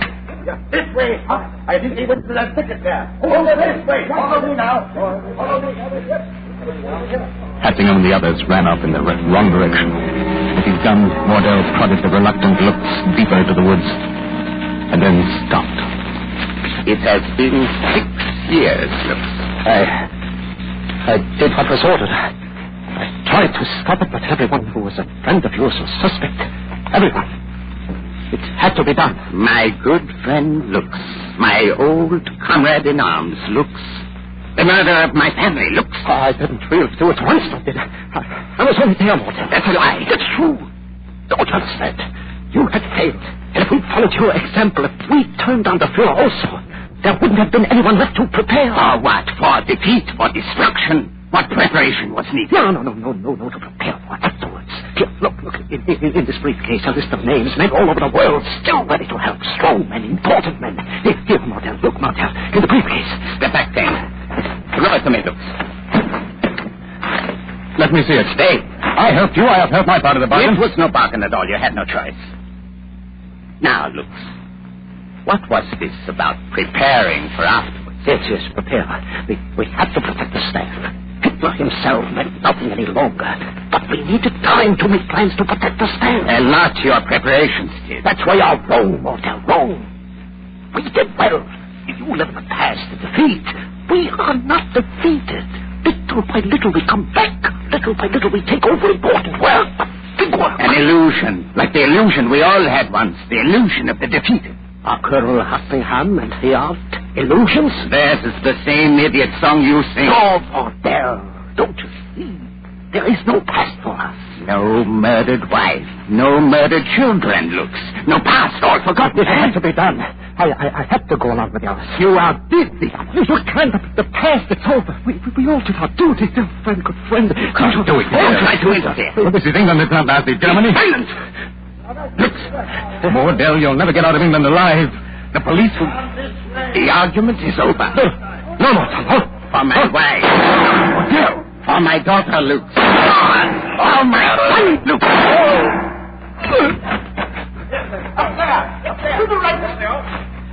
Hessingham, he'll kill us. Follow me. Through here. Down the hollow. Yes, Luke. Leave it. Come on. I am not going to run. Give me the briefcase, sir. No. I will go. There. Don't take time to fire back. I can hardly move. What else? What else? I'm hit. Englishman. He danced for me. The briefcase. Give it to me. No, let go of the briefcase. They're in here somewhere. I know I hit one of them. Well, be careful. Here he is. It's Bordel. Where's he? I don't know. But find the briefcase. Go back to where we found Lux. Oh, wait for it. Come on.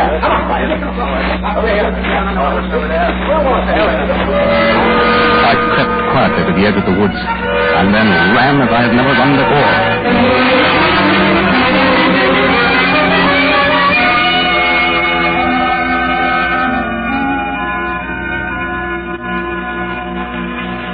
It was raining when I reached the village, and as I walked through the deserted streets toward the familiar blue light that glowed over the entrance of the constabulary, I wondered if the police would believe the incredible story they were about to hear. And then I remembered the briefcase under my arm, with its documents and its proof.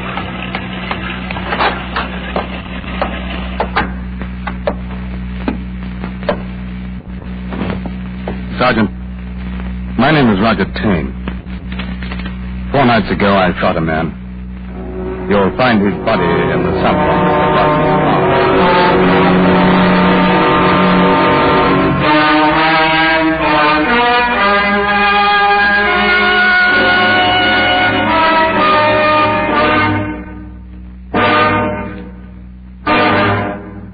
Under the direction of Norman MacDonald, Escape has brought you a rough shoot by Jeffrey Hussold, specially adapted for radio by Arthur Ross, and starring Ben Wright. Featured in the cast were John Boehner, Stan Waxman, Mary Lansing, Howard McNear, Larry Dobkin, and Lou Krugman. The special music for Escape is composed and conducted by Leith Stevens.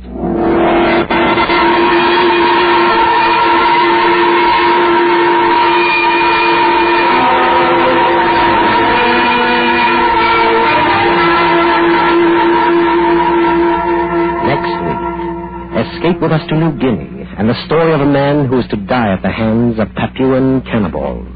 The second, his watch stops ticking, as Hugh Cade tells it in his unusual tale, The Silent Horror.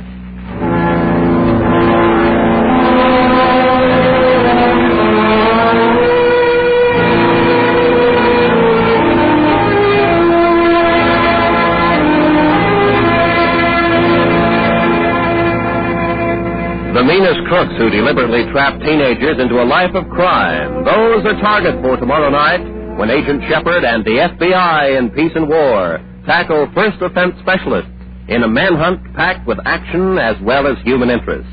Don't miss CBS Radio's startling FBI in Peace and War program tomorrow evening on most of these same stations for thrilling insight into rackets and racket smashing. This is Roy Rowan speaking.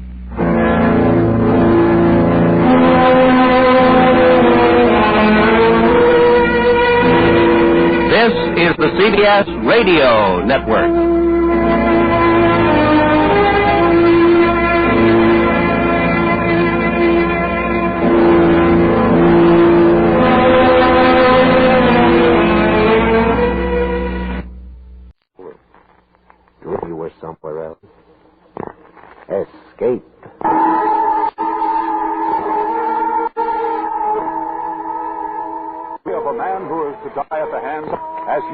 and tells it in silent horror.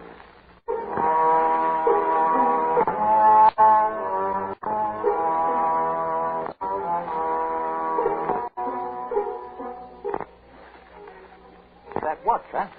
Well, why I keep it hanging up there behind the bar? Strangers, I mean, of course, know about it. Radio station 2. Here, take a look. 21 jewels. Water seal case. Belonged to water seal case. Belonged to Tom Dawson, the painter. He was a little washed-out guy, always looked kind of lost. Nobody knew much about him except he painted good pictures. I didn't know much about Elizabeth either, that girl he brought up from Sydney. It was pretty easy to guess about her. She gave him the watch. Yeah. Still runs if you want it. See? Got quite a tick if you hold it close up to your ear. Sound a little like jungle drums way off in the distance. I suppose that's how it sounded to Tom Dawson there at the last, when that watch meant life or death and they were waiting for him out there in the darkness. Oh, that's quite a story. Only it's kind of hard to know what it starts, see? With Elizabeth, perhaps. Anyhow, Tom would tell it himself in his own words. I think he'd start with Elizabeth.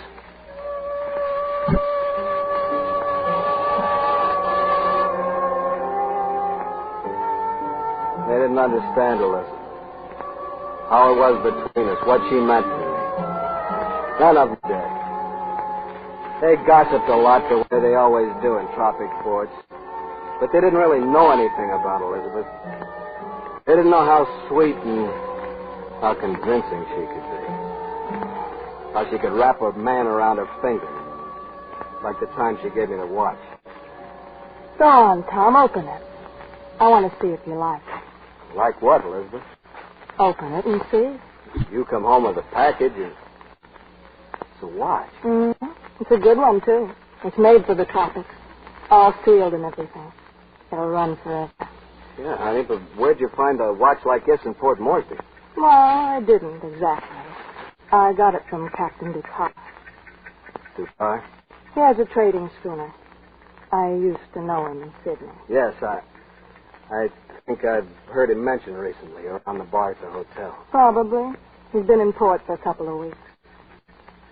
Do you really like it, Tom? The watch, I mean. Sure, baby. Who wouldn't? Now, you can always tell just how long you've been away from me. In that case, I won't need it all. It sounds like a heartbeat when you hold it close. I guess that's what it is, in a way. A heartbeat of time. Measuring out your life. My life. Second by second. Oh, Tom, that's a morbid idea. You love me. Crazy about it. You don't have to bring me presents to keep it anyway. I want it to, Tom. Yeah, I know, but this thing's too expensive, Elizabeth. I can't keep it. But you must. I gave it to you. It's worth a couple of $100. Have you thought of how you're going to pay for it? Well, I had some savings I didn't tell you about. I thought you were flat broke when I ran into you in Sydney. Well, I wasn't, though. Look, Tom, why don't you forget it? Let me worry about it. And anyway, I've already paid for the watch. Why prolong the story? Everybody else knew and I didn't, that's all. Pure self-delusion. Because I had plenty of opportunity to know. Insinuations around the hotel bar, talk along the harbor front, remarks about Pierre Ducat. But like I say, I was crazy about Elizabeth. And I ignored it all. Went on painting and didn't know. Maybe I didn't want to know. I'd been out on a 2-day painting trip in one of the native fishing boats and got back to port a day earlier than I'd expected. It was about midnight when I climbed onto the wharf with my canvases and headed around the harbor front. I walked about 50 yards when I heard it. Came from a schooner moored at the wharf just ahead of me. I walked closer. There was no mistaking that Yeah, you're such a fool. Elizabeth. You're like all the others. Full of words you don't mean. And the schooner was Pierre Ducat. Yeah, but they are pretty words, my Sally. And you like to hear them, no? Of course, I like to hear them. So maybe that only shows I'm a fool, too. No, I think it is not you and I are fools, but that husband of yours. Tom? Oh, he's all right. But he's so boring at times. How do you like the watch I sent in? Fine. Only he wondered how I was going to pay for it.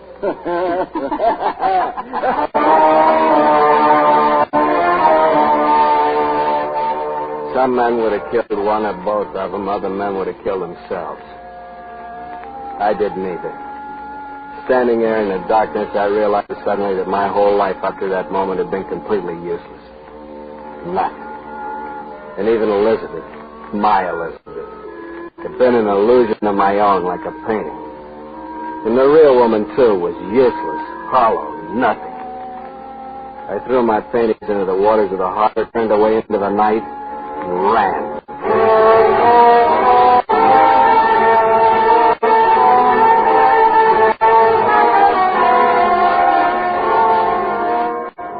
Nearly 3 weeks later, my crazy flight from the past had carried me deep into the black heart of New Guinea. Beyond the dank rainforests of the coast, up through the foothills and the mid-sloped jungles of bamboo and liana. Until I stood one morning in a narrow pass that led through steep-walled rocks to a hidden valley. And I knew that civilization lay far behind. That the Papuan natives who moved towards me were headhunters. Cannibals. The chief of the tribe, a giant of a man towering a foot or more above me, raised his arms.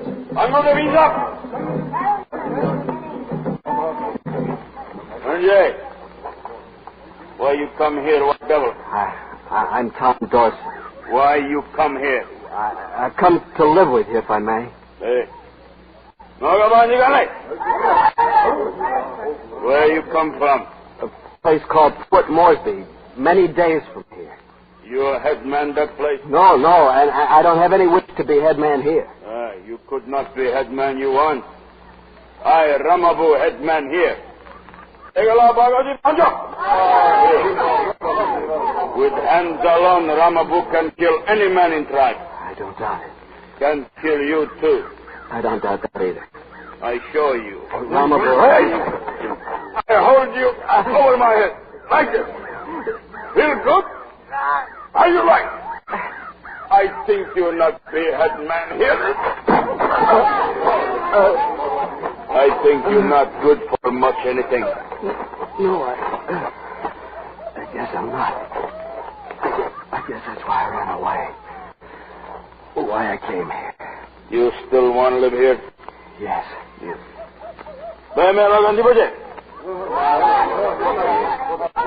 All right, you stay. But you cause trouble, I kill you. Understand? Yes, I understand. Good, that's good. Hold you.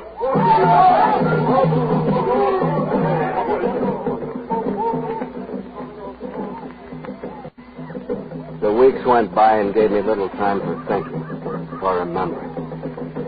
I built a house at the far end of the valley, planted a garden, roamed the woods to search for berries and nuts, and lived the life the natives live, timing each day by the watch which I still wore on my wrist. I was fairly content. The past seemed far away. Then Jerry came into my life.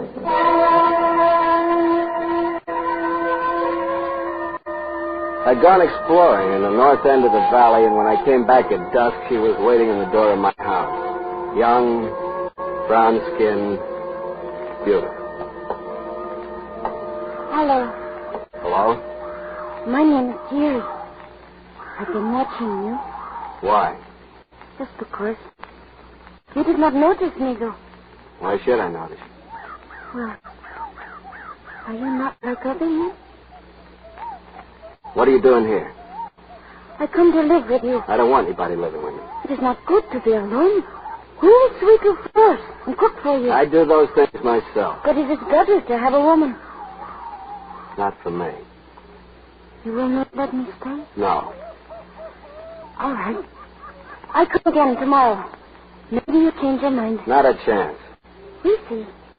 Good night. That was the beginning, and in a way, the beginning of the end. Jerry came back the next day, and the next, and the next. I argued, pled, cursed, but nothing I could do would change that round-eyed persistence of hers in the least. And then I made the first big mistake that started the whole mess. It involved the watch. We are late tonight. A little while longer, all the things I cooked for you would be spoiled. What of it? I didn't ask you to come here. I can cook for myself. Look what I have cooked. Asparagus, yams, chestnuts. Jerry, I've told you over and over again you've got to stop coming here. Why? Because I said so. Perhaps it's because you think I am ugly. You know better than that. You're lovely. That's the trouble. I do not understand you. I mean, you have no business hanging around here. Look, Jerry, I already have a woman, a wife, back in Port Moresby. You love her? Yes. She is coming here again? No, she won't be coming. Then it does not matter. What good is she? That's not the point. Look, she gave me this. See, it says from Elizabeth. That's her name. To Tom. That's me. What is this thing? The watch. What does it do? Well, it counts the hours, tells what time the sun will come up, and tells when it'll go down. How does it do these things? Is it magic? Well, yes, in a way you could call it magic. And that is why you will not let me stay? Because the woman has given you this thing? That's right. But she is not coming here? No, she isn't. Tom, you know what I think? No. I think you big fool.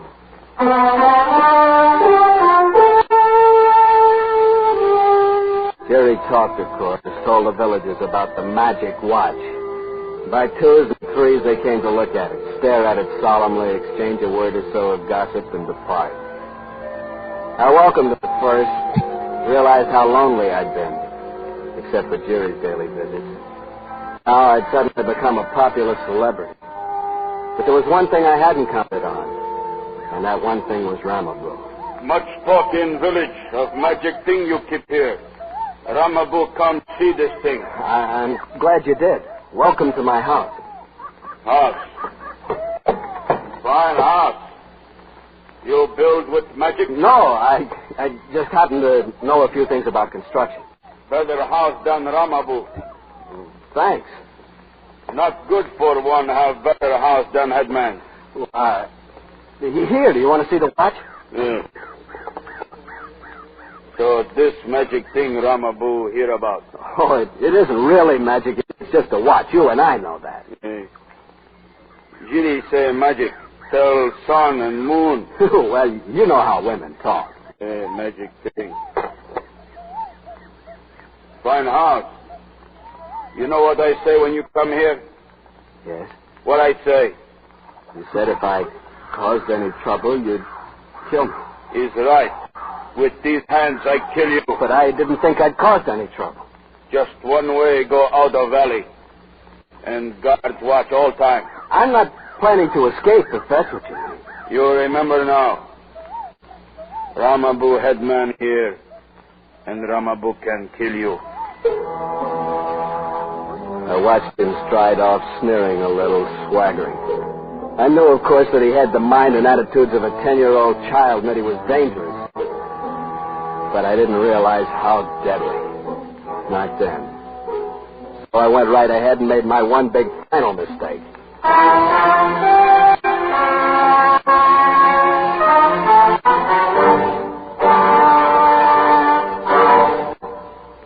We will return to Escape and tonight's story, The Silent Horror, in just a moment.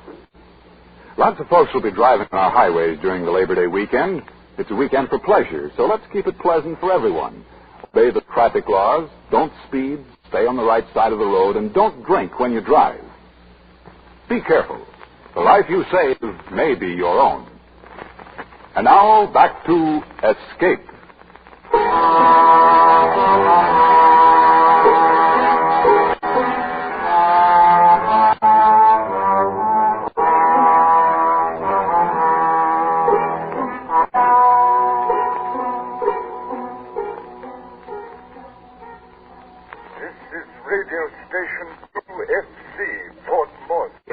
That's the watch, all right. It's the same watch that figured in all of Tom Dawson's troubles, right up to the end.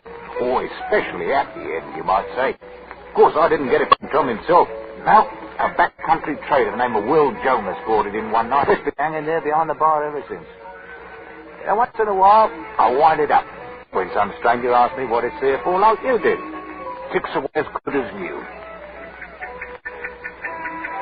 Will's the fellow I got the story from, too, but sometimes, listening to that watch ticking away, I can almost imagine that Tom's telling the story himself, in his own words.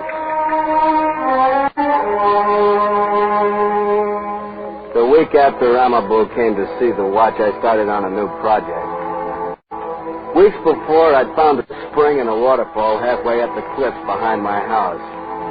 And I thought of a way to use hollow bamboo tubes to pipe the water to my kitchen. I spent nearly a month cutting the bamboo, carrying it up to the cliff, and fitting the lengths together. And then one day, everything was ready, and I turned the water into my new aqueduct. The villagers heard, of course, and came to marvel, taste the water, and look at me askance. Jerry was around during all those weeks. There seemed to be nothing I could do to get rid of it. Or perhaps I was growing less inclined to get rid of it. I suppose I should have expected trouble, but I didn't. When trouble finally did come, it came right to my door. You, come out! What is this? What's it all about? Hold on your book! Stop! Ramabu, what's this all about? I come find out this man who live in better house than Ramabu. Man who make river come to house can also fight. Fight? You want spear, club, or hand? I don't want any of them. What reason have I got to fight with you? Maybe you want be head man. Of course not. I told you that before.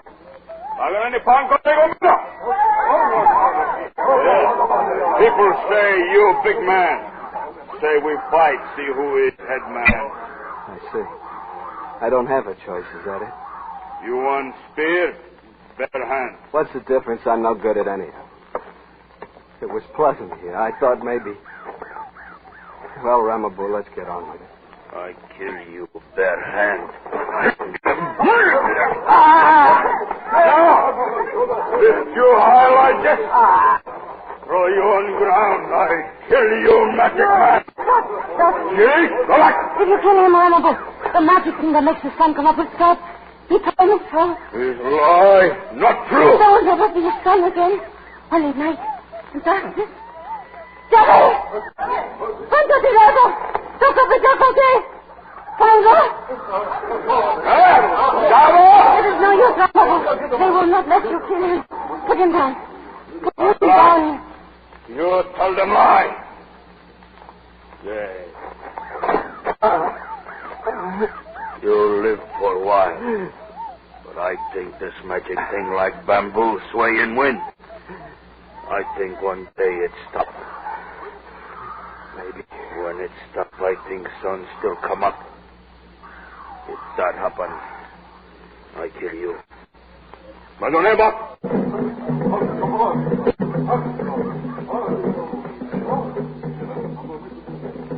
Jerry, I guess I owe you my life, such as it is. Whatever you want of me, it's yours. Do you still love the woman in Port Moresby? No. And do you love me? Jerry, if I dared love any woman, it would be you. I'm bigger fool than you. I wish I let him kill you.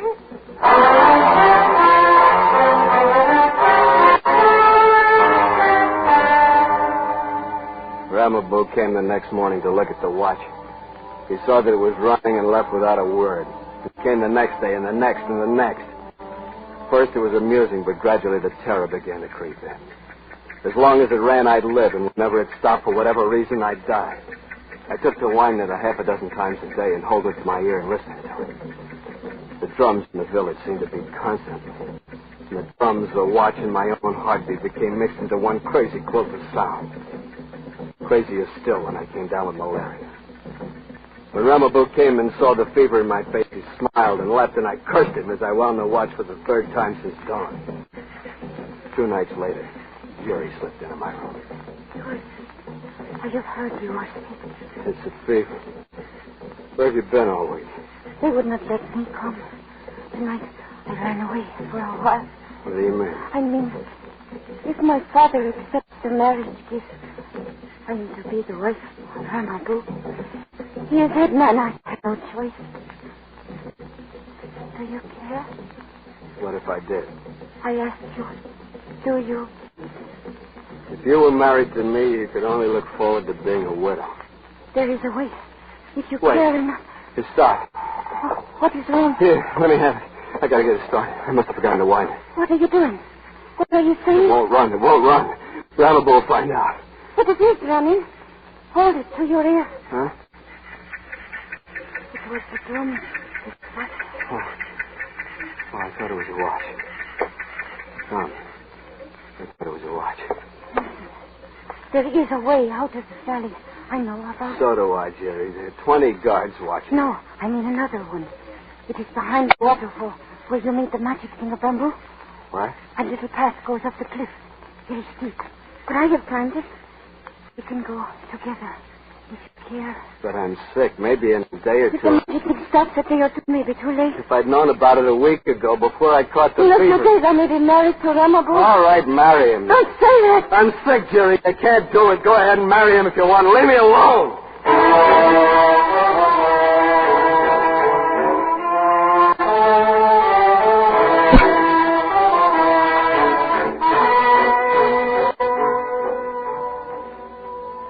I tossed away the hours of night and day, lying on my cot bathed in sweat.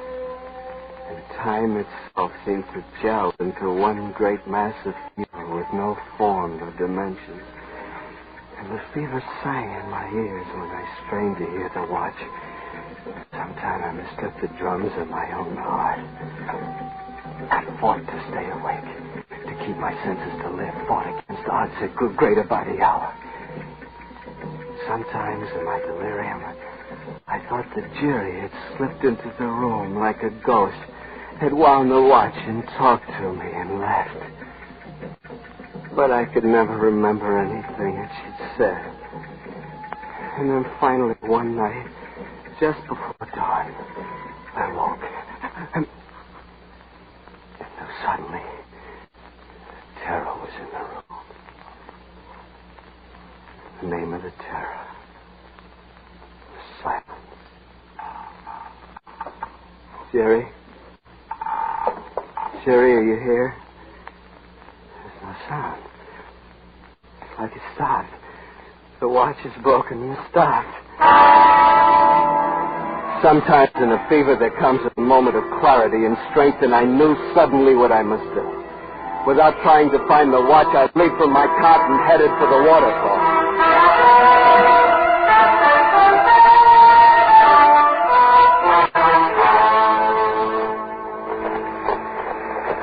By daylight, I was halfway up the rock wall, drenched by the falling spray and dogged tired.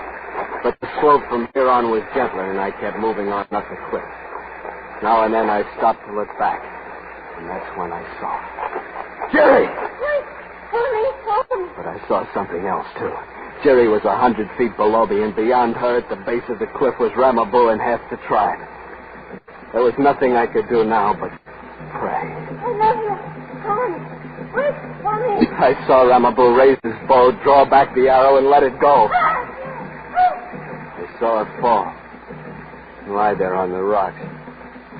I saw Ramabu pick her up, carry her back toward the village.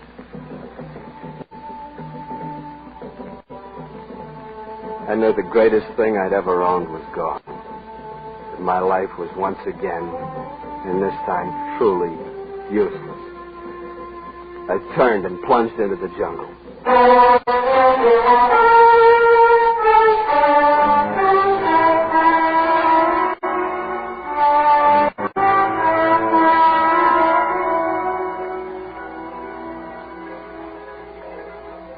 Well, I suppose it was a couple of 3 months later when Tom Dawson showed up in Port Moresby again. Elizabeth had sold all his paintings and left on Ducard's schooner long before, so Tom moved into his old house and he stayed pretty clear of everybody, all except for a night here in the bar now and then. He didn't tell any of us what he'd done or where he'd been. Well, I suppose we never would have known if that hadn't been for a coincidence that happened one night.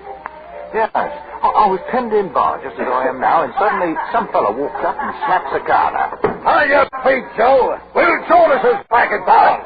Well, I'm 6 months dry and ready to go. The devil you mean, huh? Oh, so far back country's never even heard of Bede. How can you cheat them? Oh, say, I stumbled onto something, though. You remember that painter, Tom Dawson? yes. You remember that watch, what's her name, give him? Well, there it is. Well, where'd you get that? In the forsakenest piece of country I've ever found in 20 years of trading. Believe me, Joe. Where'd you get that watch? Hey, Joe, it's no, you know Will Jonas. Where'd you get that watch? Well, I guess from the person you left it with. I didn't leave it with anybody. That's not what she said. What do you mean? Tell me. Who? Was it Jerry? Yeah, that's her name. She's alive? And twice as natural. He's living in that house you built. Alone, if you're interested. What about him? Oh, the head man. Yes. Yeah, well, it seems he lost face when he let you get away.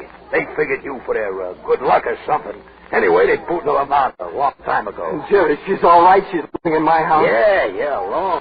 She made that plenty clear in case you... Thanks for everything. Yeah, I'm glad. Hey, where you going? Well, what about this watch? It's yours. Well, I'll be Hey, Joe. Yes? I'll trade you this watch for a bottle. How about it?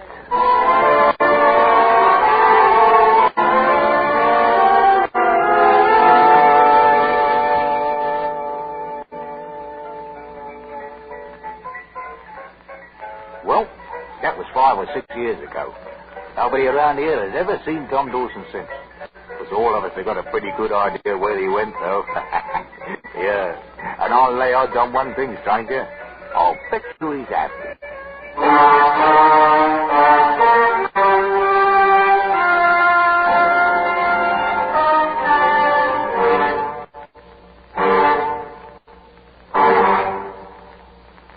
Under the direction of Norman MacDonald, Escape has brought you The Silent Horror by Hugh Cave, specially adapted for radio by Les Crutchfield, starring Harry Bartell with George Ellis.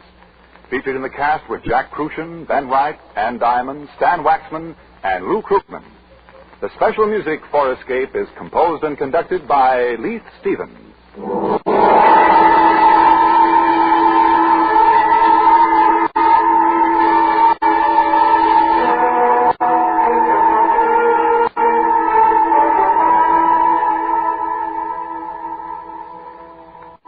The light heavyweight boxing title goes up on the chopping block later tonight when champ Joey Maxim squares off against challenger Bob Murphy. With this exciting championship go, your Wednesday night fight exclusives on CBS Radio begin another action-packed season. Don't miss it, blow by blow, over most of these same stations later tonight. Next week, Hearthstone of the Death Squad returns to the air. Be sure to listen next week at the same time for the first of this new series. Clarence Cassell speaking.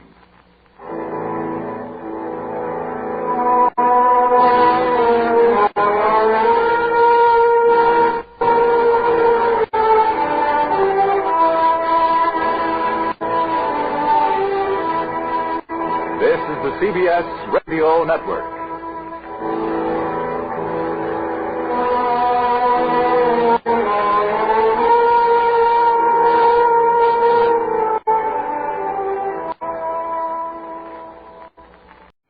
You, finding life rather dull, dreaming again of exotic places, wishing you were somewhere else, we offer you Escape.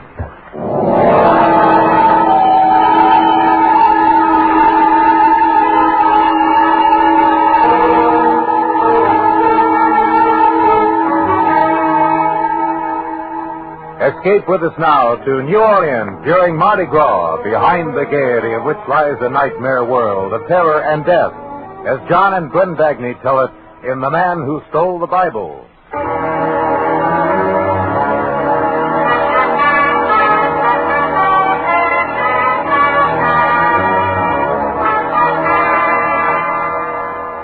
I didn't mean to steal the Bible. That wasn't my intention. Well, I've never taken as much as a towel or an ashtray out of a hotel.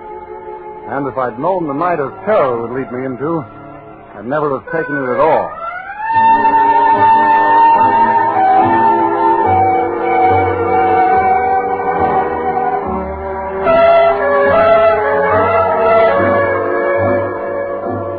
Mardi Gras in New Orleans. A gay time. A lot of laughs if you're in on it. But me, I was stuck in a stuffy hotel room waiting for a call from the boss. And the sound of all those people out in the street having fun got on my nerves.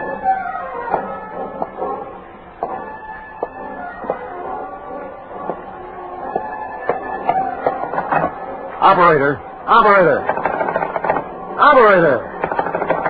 Come on, operator. Your order, please. This is Mr. Cummings, room 302. Whatever happened to that bellhop I sent for? Would you speak louder? I can't hear you, sir. I said this is... Just a minute. Operator! What was it you wanted? A bellhop. I want him to bring me something to read, anything.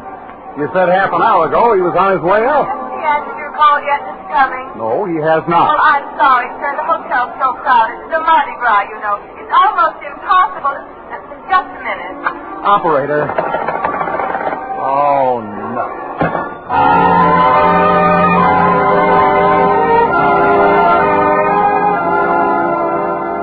I paced back and forth, wishing the boss would call me so I could get out of the room. I didn't dare leave even to go down and get a paper. He's that kind of a guy, expects you to be on tap all the time. There was no radio in the room and nothing to read. I went through all the drawers, hoping somebody had left behind a magazine or a seed catalog, anything. And then I found it. The Bible. The Gideon Bible. For years I'd seen them in hotel rooms, but I'd never paid any attention to them. Now I opened the book. 1 Samuel chapter 19. I lay down on the bed and started to read.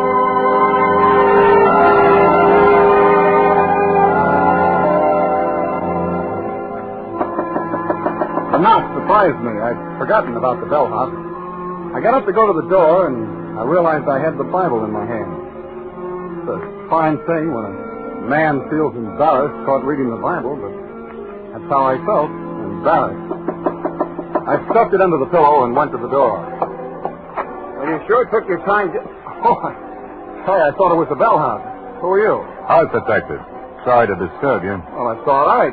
What's the matter? Seems that the woman who had this room before you lost her pocketbook. She thinks she left it here. Well, I'm sorry. There's no pocketbook here. Well, I better take a look. Well, I'd have seen it if it was here, but come on in if you want. Thanks. See, there's no pocketbook in here. Yeah, but she's sure she left it here. I'll have to go through everything. Now, look, there's nothing in there but my stuff. You have to... Oh, well, what's the matter? Don't you want me to look for it? No, it isn't that. I just don't like people going through my things, that's all. Look, she had some money in it. Now, you wouldn't want me to say you refused to let me look around for it, would you? Oh, no, of course not. Go ahead. Well, I've been through all those drawers already. Oh, I just take another look. Doesn't seem likely that the maid should have overlooked it, but once in a while something gets left in a drawer. Yeah, I know. But there's nothing in there. No, I guess you're right. That's amazing, the things people leave behind in hotels. Yeah, guess it is. Yeah. Nobody else been in here, has he? No, nobody. Can't even get a bellhop in here. You been out of the room? No. And look, I'm not responsible for anything that was left here. No, of course not. Well, I'm sorry to have bothered you. Oh, that's all right. Oh, say, tell that bellhop to get up here, will you? Yeah, I'll tell him. Good night.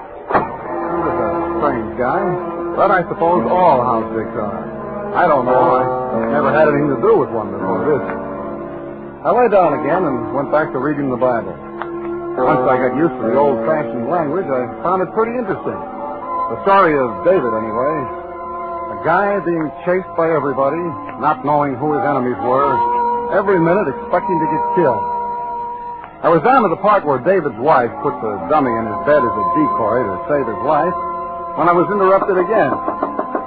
This time, I automatically stuck the Bible under the pillow and went to the door. Hello. Well, hello. I'm having the most awful time. I've tried and tried, but it just won't work. And the room's so stuffy. How's that? The window in my room, it won't open. Would you open it for me? Oh, sure. Just show me. Which room is it? Right next to yours. Just around this corner. Room 300. I have the same trouble on buses. The windows never open. It drives me mad. You can see how stuffy the room is. This window? Mm-hmm. Well, isn't that odd? It opened for you. Yeah, it did. Easy, too.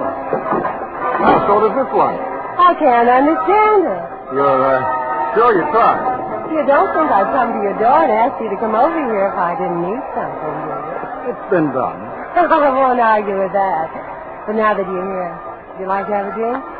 For your trouble, No, I don't think you so. can watch the parade much better here than on your side of the building. No, I can't. Listen. What's the matter? Oh, I'm sorry. I gotta go. That's my phone. Wait, don't go. You can have the call transferred here. But it's silly to go all the way back.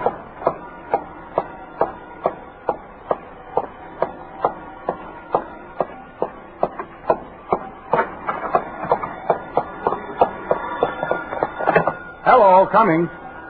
Oh, yes, sir. Yeah, I've been waiting for your call. Now, look, I covered the whole territory down here. Things look pretty healthy. You see, the main difficulty has been... I stared at my briefcase. I'd left it on the dresser. Now it was on the bed. And everything had been pulled out of it. The closet door was ajar. The drawers in the bureau were open. My Gladstone apparently hadn't been touched, but everything else had. I heard the boss talking trends and business conditions, but my mind was on a girl who wanted a window open. A window that wasn't stuck while somebody searched my room. Well, that's about the whole ball of wax. Finally, he finished talking, and I hung up. There was no reason now for me to stay in the room. I gathered up my stuff, and I took the Bible from under the pillow. Funny, I'd gotten interested in it. I wanted to go on reading it. So I stuck it in my top coat and walked out of the room. On my way to the elevator, I had a sudden impulse. I stopped in front of room 300 and knocked. Oh, excuse me, where? Nobody here now, mister. The lady checked out. Oh, that's impossible. I was just I don't here. know anything about that, but she checked out a couple of minutes ago. I got to clean it up after her right now. I'm going to be glad when Mardi Gras is over. Everybody goes crazy. Hotel goes crazy. People check in, check out, and steal everything that ain't tied down. Steal? I said steal. Ashtrays, bath towels, soap. Wouldn't be surprised if they take the beds next. The Bible in my pocket suddenly felt like a pound of uranium. I wondered if the cleaning woman could read the guilt on my face. But she put her wastebasket down in the hall and went back in to clean the room. For a second, I considered taking the Bible back to room 302. And maybe I would have if it hadn't been for the discarded book jacket in the wastebasket. It was gaudy, red and yellow. I grabbed it up, put it around the Bible. The title read, "You Will Die Tonight."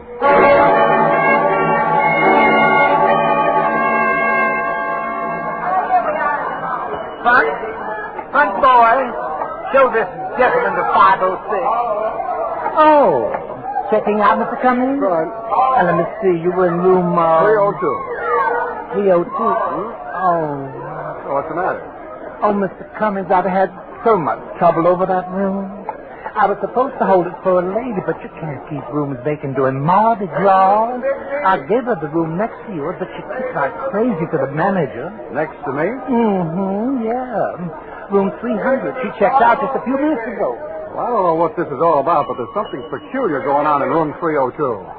Peculiar? Yeah, I didn't mind the house detectives coming in to look for the purse, but I didn't like having my stuff searched while I was out of the room. Searched? That's right, I said searched. Mr. Cummings, you say the house detective did this? Yeah, he said the woman who had the room before me left her purse. Oh, but that's impossible, Mr. Cummings. Well, what do you mean? Well, a man had the room ahead of you. Yes, I'm positive of it. Just a moment, I have the register right here. Yes, Mr. Gregory. Now, the house detective isn't on duty today, but when he comes in tomorrow... Not on duty? Well, then what was he doing in my room? Today, Mr. Cummings? Of course, today. Tonight.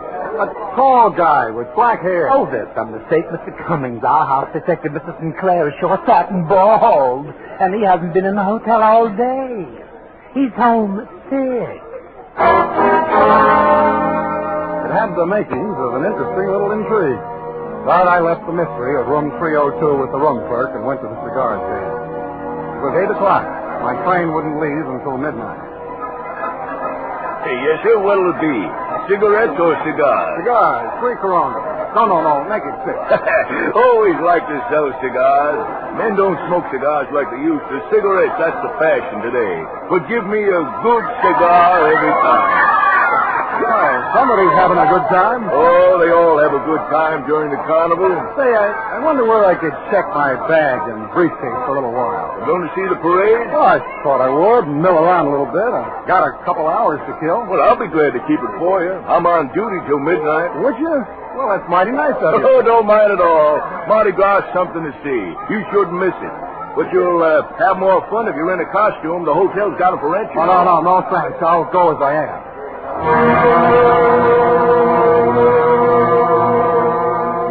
He stuffed myself under his counter, and I elbowed my way across the crowded lobby to the street door. Through the glass, my eyes met the eyes of another man. A tall man with black hair. The man who had said he was the house detective. I swung the hotel door open. Had a few questions I wanted to ask that boy. Thought he was swallowed up in the crowd. And then a big hand clapped me on the shoulder, and a voice boomed in my ear. There you are, sinner! I whirled around and looked into the mask of a laughing, red-faced devil. Don't try to evade me, sinner. I've come to collect you with my nice, shiny pitchfork. But when the devil comes for you, your time is not here. All I could see in the mask was a pair of eyes. They were green eyes, and they were laughing. And the devil threw his arm around my shoulder and urged me along the street. I balked a little. I hadn't had anything to drink, and the whole thing seemed kind of silly, but before I knew what happened, the clown grabbed my other arm. Let's take the sinner to the fiery burden. And the two of them, the devil and the clown, were propelling me down the street toward a parked car. Come along, sinner. Fiery burden. Hey, now, wait a minute. Wait. Oh, the sinner's reluctant. Push him in, clown. Come on, look, fellas. Hey, you guys. Hey, let me out. Look, where are you going? All right, let's have it. What? The Bible you took out of room 302. Bible?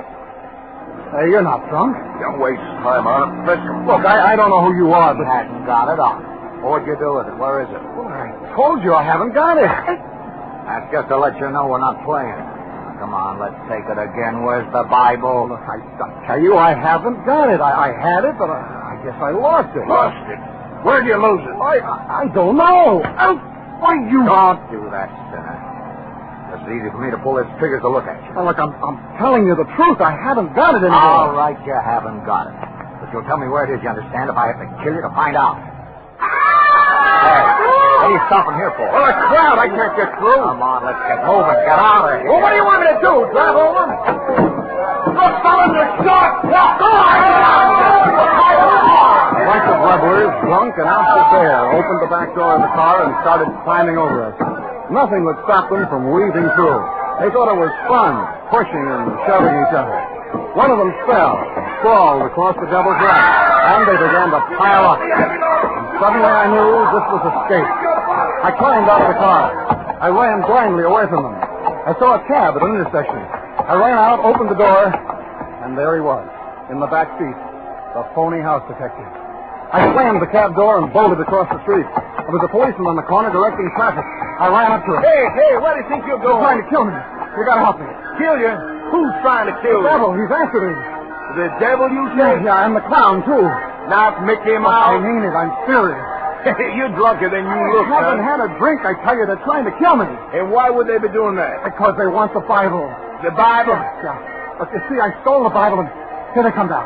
Who? The devil and the clown across the street. You're trying to get me out of it. You gotta stop them. They'll kill me. Oh, now, sure. Now, take it easy, Uncle. Take it easy. There you are, sinner. Come on. What are you trying to do? Get us in trouble? Trouble? Sure. You've got to miss the party. It's all a trick. Don't listen to them. Hey, this young fella claims you're trying to kill him. Me? Oh, no, not me. But if he doesn't get to that party pretty soon, his wife will kill him. Party, they're lying. There isn't any party, they're lying, I tell you. Now, you all be good boys. Now, move on. Go someplace else instead of your squabble. I gotta keep this traffic moving. Officer, what the policeman said. Come on, Officer, now beat it. Now, go on with it. I demand to be arrested. I demand it. Go on, I said. Now, go on. Officer, you're a no-good white trash fool. I'm a what? If it wasn't Mardi Gras, I'd run you in. And you want to arrest me? Okay. But remember, I didn't want to do it. But that's a dirty Yankee trick, striking an officer. All right, young fella, that does it. You're under arrest.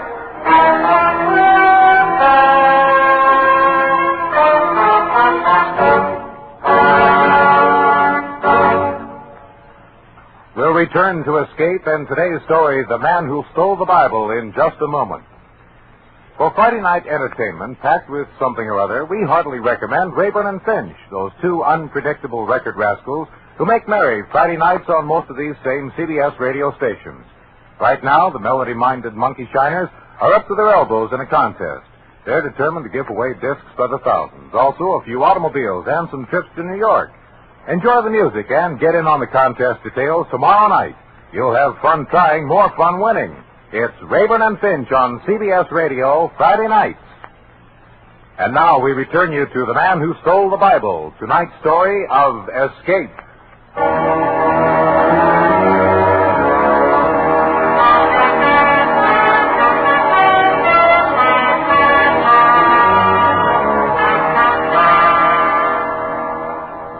I sat in the drunk tank in the New Orleans jail and tried to figure it out. Who were the devil and the clown and the phony house detective? Why was the Bible so important that they'd even kill me to get it? My bags were back at the cigar counter in the hotel. My train was scheduled to leave at midnight. How was I going to get out of New Orleans? Already it was 10 o'clock, and as long as I stayed in jail, I'd be safe. But that didn't last long. I hadn't been there a half hour when a cop came for me and took me to the desk sergeant. New Orleans police. 98. Yeah. Here's your personal belongings, Cummins. You're released. You can go now. Try to behave yourself. We're pretty busy tonight. Released? Yeah. You know you're a lucky guy. Culpepper decided not to press charges against you. You know what you could get for stacking an officer? But aren't you going to hold me? Your fine's been paid. Now go on. Get on out of here. And keep out of trouble, will you? But I am in trouble. That's what I tried to tell the cop, but he wouldn't listen to me. I had to hit him. My fine? Somebody paid my fine? All cars. Yeah, it's been paid. But who? Who paid it? I don't know who it was. He didn't give me no name. He just paid it. Was it a man in a devil's costume? Huh? Or a clown? Oh, now look. What did he look like? How do I know what he looked like? He was an ordinary-looking guy. Tall, big, and he had black hair. The house detective. The who? They'll kill me. I tell you, they'll kill me. I hadn't heard her come into the station. She moved so quietly.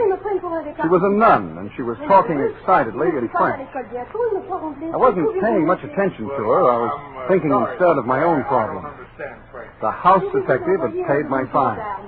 He wanted me out of jail. He wanted me loose on the street. Why?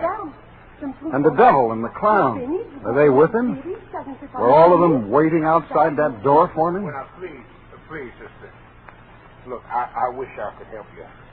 But I can't understand the word you're saying. Monsieur, les gens dans la route m'empêchent de trouver mon chemin. Ils me prennent pour un des participants. Oh, English, Kate. You speak a little English, sister? Oh, pardon, monsieur. Masquerade. Costume. The people think masquerade. No masquerade. Look, I think she's trying to say that people on the streets think she's wearing a masquerade costume. Merci bien, monsieur. I am loose. You mean lost? Oui, monsieur, lost. I am expect at convent au Vieux Carré. Oh, the Vieux Carré. That's the French Quarter, eh? Exactement, oui. I try for taxicab. The crowd, how you say, push me around. Pouvez-vous envoyer un de vos gendarmes? What? Gendarme. Oh, well, she wants you to send a policeman to help her get to the convent. Oui, monsieur. Oh, Well, I'm sorry, sister. I'd be glad to, but I ain't got anybody in right now. If you don't mind sticking around for a while, I'll be... around? The sergeant, the prefect, says he's sorry, and if you'll wait, there's no one available right now to help you. Wait a minute. The nun stood there, frightened and bewildered, out of place in the police station. But for me, it was a miraculous break. Sure, I could walk out of that police station with her. And if they were waiting outside, waiting to get me, I could walk right by them. They wouldn't dare touch me as long as I was with a nun. I could take her to the convent, and once there, I'd be safe. Je suis désolé, que puis-je faire? I'll take the sister to the convent, Sergeant. Well, it's okay with me if it's okay with her. Merci, monsieur. Merci mille fois. As she walked out of the police station, I took her arm. To help her, yes, but also to steady my own fear. Any minute, I expected to see one or all of them. The devil, the clown, the house detective. But they weren't in sight. There were people milling about on the street, but not the three I feared. And strangely, not finding them there frightened me more than ever. I found a cab and gave the driver the address of the convent. The nun and I didn't try to talk. I realized this whole thing was difficult for her, and I didn't feel like talking. Too much had happened to me for one night.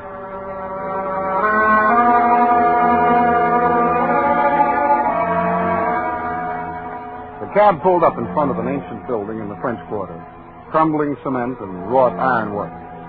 We got out, and I walked with her to the big front door. The nun raised the knocker, and I knew I'd been had. You! What is wrong? Fingernails. Red, polished fingernails. You're not a nun. Where have you been? Hurry, boys, he's wise. Come on, you inside. It was the devil and the clown. They yanked me into the house. And the girl. Stared at her. Back in the police station, I hadn't really looked at her face. Her black robe had spelled freedom to me. That's as far as I'd thought. But now I knew I'd seen her before. Only before, she'd worn a green dress and a scarlet mouth to match her fingernails. And her hair had been blonde and long. And she wanted a window open. A window that wasn't stuck. You've given us a lot of trouble. I'm sorry, but You've I been don't... very patient. Now we want the Bible. I told you before, I don't have it. You had it. I had it? Yes, I had it. I took it. I don't know why I took it, but I lost it. Who sent you to get it? I'll handle him. All right. Who you working for? Maloney? Look. There's some mistake. I'm a salesman. I sell washing machines. You're lying. Look, I tell you... Where's the stuff? Has Poloni got it? What stuff? I don't know any Poloni. What are you slapping me around for? That won't get you any place. Oh, won't it?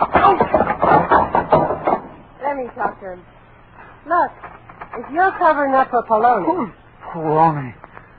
I don't know any Poloni. Poloni wouldn't take a beating for you. I tell you... Whatever he's paying you, we'll pay you more. We'll pay him nothing. You hand over that Bible or tell us where the junk's stashed, or so help me, I'll kill him. Dope. So that's what it is. Dope. Yeah, Mr. Innocent. That's what it is. Dope. Heroin and cocaine, $100,000 worth. Stop it. Tell him we'll never find us. Listen to me. What's your name? Cummings. You work for Poloni, Cummins. Nobody but Poloni knows about that Bible. You came to hijack the stuff. Tell you, don't know Poloni. Stop lying. Poloni knew our carrier was hot. That he had to drop the stuff somewhere in New Orleans. You're wasting your time, baby. I'll make him talk. Are you going to talk? Do you want the butt of this gun right across your face? You got to believe me. He hit me with the gun. I tried to keep my eyes open. I hang on to conscience. Across the room, I saw the door open, and in it stood a man with another gun. A big man with black hair. The phony house detective. Was his name Poloni?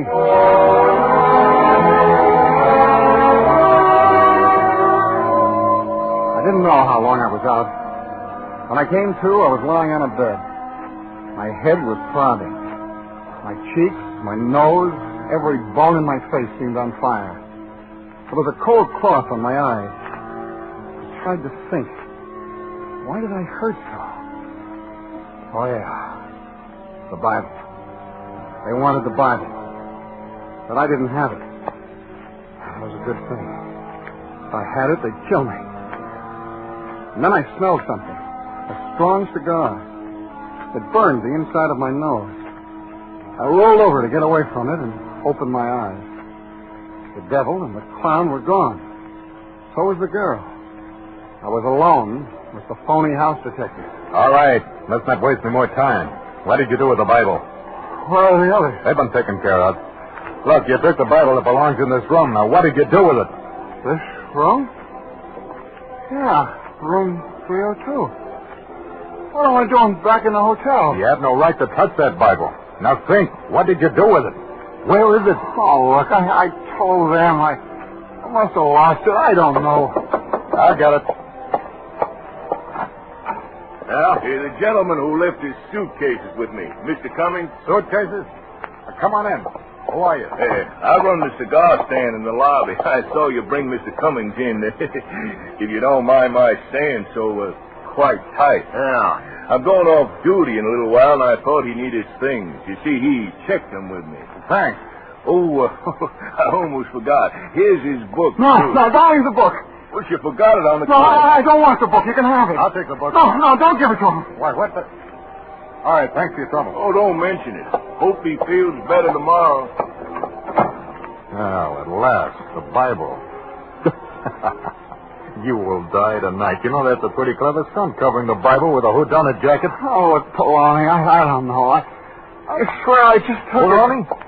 No, not Poloni. Let's see. Third book, second chapter. Genesis, Exodus, Leviticus, chapter 1, 2. Yes, here's the address of the warehouse where the stuff is. I don't understand. If you're not Poloni, who are you? John Stang, United States Treasury Department, Narcotics Division. Gee, man. Well, I thought you... Look, you made my job very difficult tonight, Mr. Cummings. We traced the narcotics carrier all the way around the world to New Orleans, to room 302. But when we arrested him, he was clean. He didn't have the evidence. Room 302 was the link. The girl, Frenchie, was to take this room, and I would have followed her to where the evidence was stashed.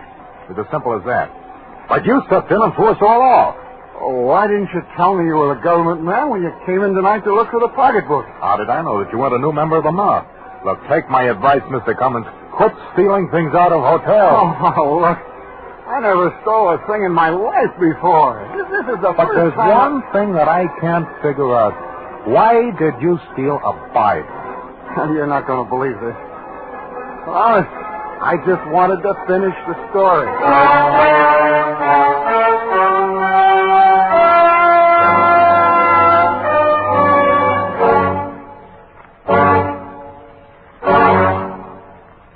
You have just heard Escape, produced and directed by William N. Robeson.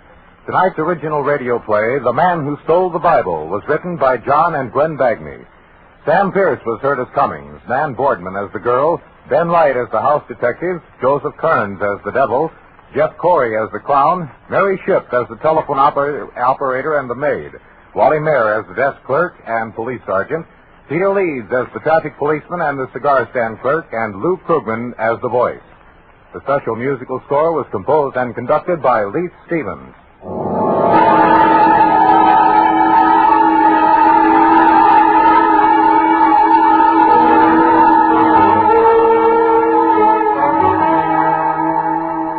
Arthur Godfrey's still soaking up relaxation. And while the redhead vacations, Robert Q. Lewis is in full charge of the fun and informality that dominates Arthur Godfrey time all the time. Enjoy this sparkling variety show with its familiar fun makers every weekday on most of these same CBS radio stations. The address again? Why, sure. CBS. B. For the best. F. Yes, yes, yes. The size address is CBS. And remember, Steve Allen is here with songs for sale every Saturday. Tired of the everyday grind? Ever dream of a life of romantic adventure? Want to get away from it all? We offer you Escape.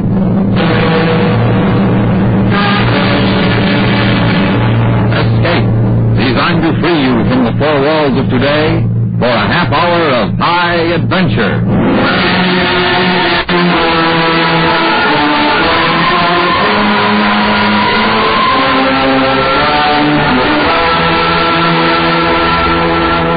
You are on a barren island off the west coast of Mexico. Your only companions, a lovely Indian girl and a half-clothed treasure hunter who have condemned you to die. Listen now as Escape brings you E. Jack Newman's gripping tale of a strange adventure, Gringo.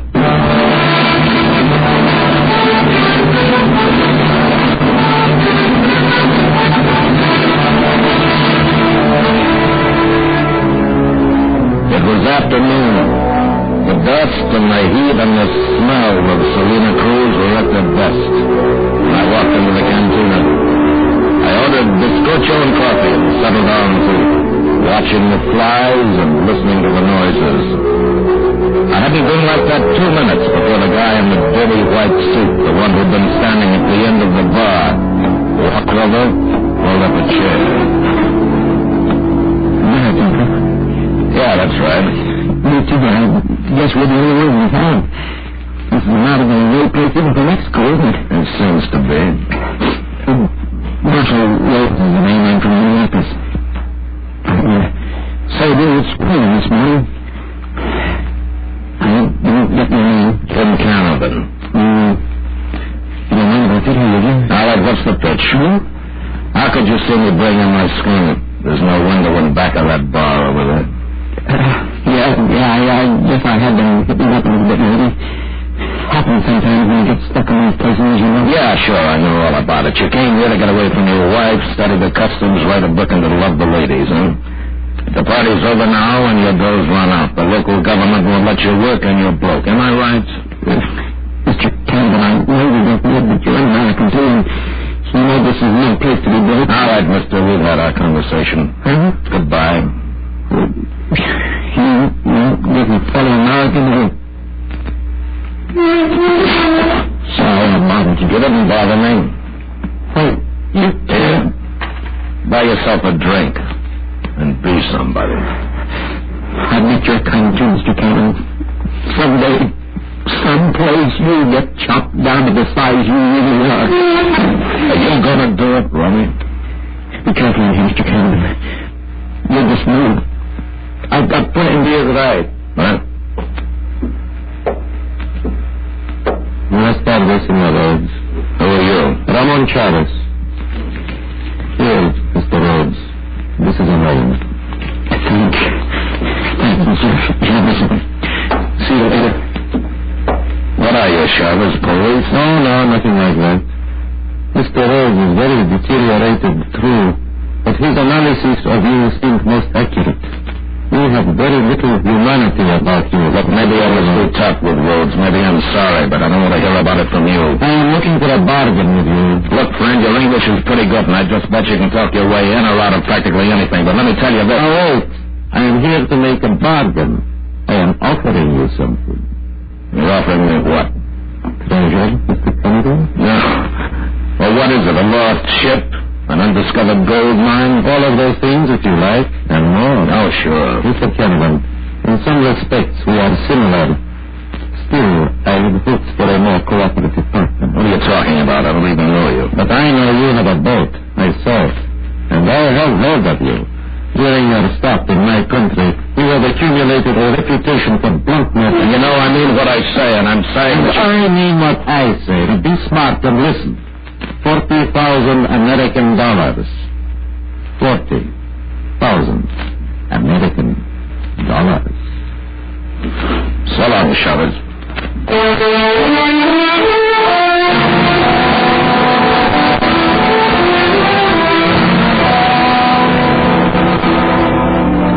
Two nights later, the local town council gave a band concert in the square. I could see part of it and hear most of it from the deck of the Argus.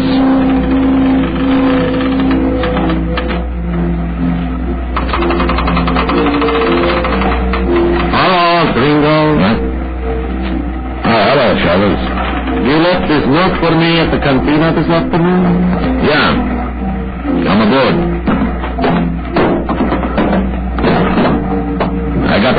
about your proposition. Bargain.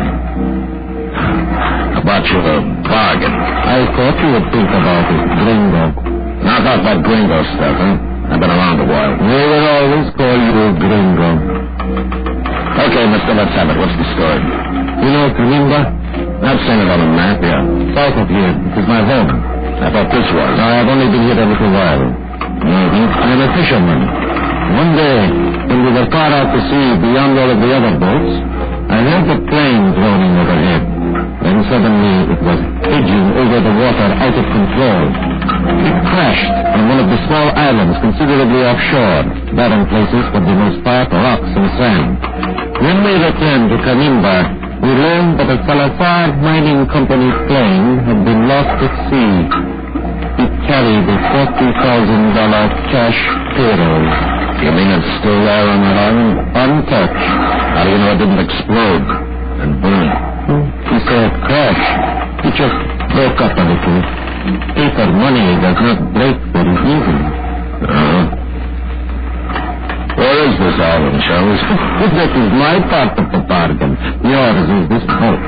You said we. Who else is on this? No one. The man who helped me in my boat was anxious to report what we had seen to the authorities when he learned it was a Salazar mining plane. He thought there would be a reward in it.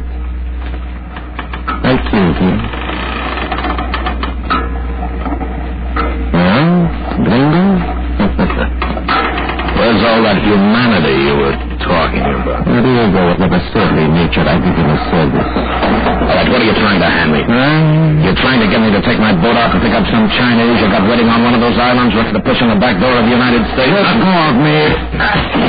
I wasn't born yesterday. You can make any one of those islands in a fishing jig. A baby could do it. A baby with a powerboat? Let go.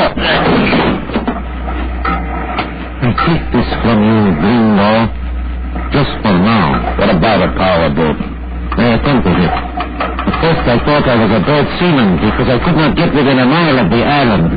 There is a peculiar current there, most unnatural, too strong for a small jig, and the depth is too shallow for a large boat. There is no way to get to that island without a powerboat like this one. Anything else? The English. You didn't learn it in Gringo. I spent some time in the United States once.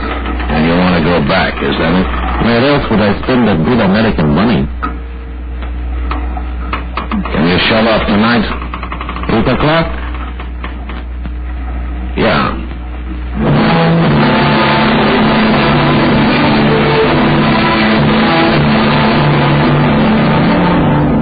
I spent the rest of the day laying in stores and fueling up. I fired the two Mexican boys who'd been working as my crew. And by 8 o'clock, I was ready to shove off. Chavez was right on time. We are all ready, Gringo? Yeah. Your wife? Almost. This is Maria. She's saying goodbye? I am saying hello, senor. I'm going with you. I thought no one else knew about this. What is it, a three-way split? I will pay Maria for my share. She's a good sailor. We can use 3 hands. I didn't figure on a woman being aboard. Well, then, figure on it, Gringo. Come on. Want to get those lines on?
Avenue.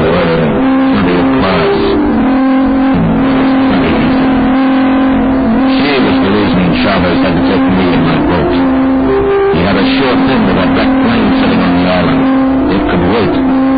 But he didn't have a sure thing with her. She wasn't the type that would wait for anybody.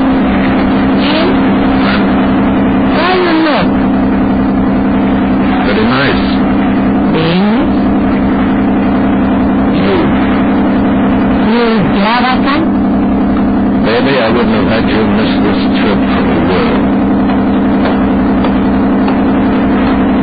Everything okay, Gringo? Yeah, sure.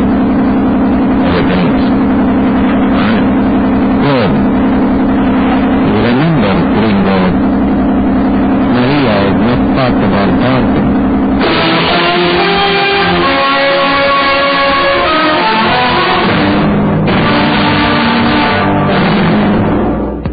We will return to Escape and tonight's story, Gringo, in just a moment. How would you feel if you found yourself a lone survivor after an atom bombing, with the possibility of death lurking in everything you touched? Hear Richard Woodmark in just such a situation on Suspense. That's tomorrow night in most of these same CBS radio stations. Richard Woodmark in How Long is the Night on Suspense. And now, back to Escape.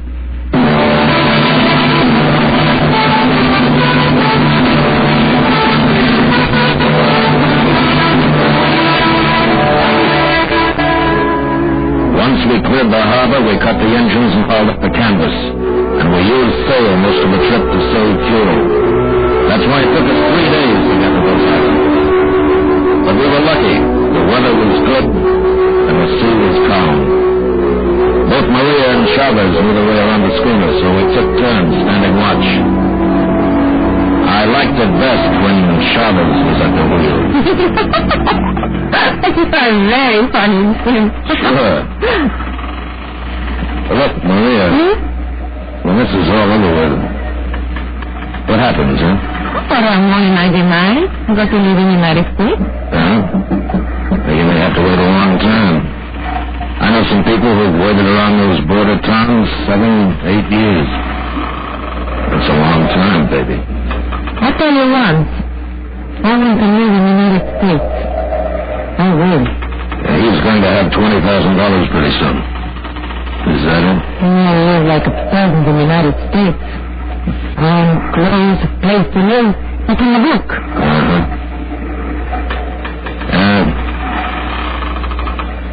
Suppose I took you. Yeah, sure, me.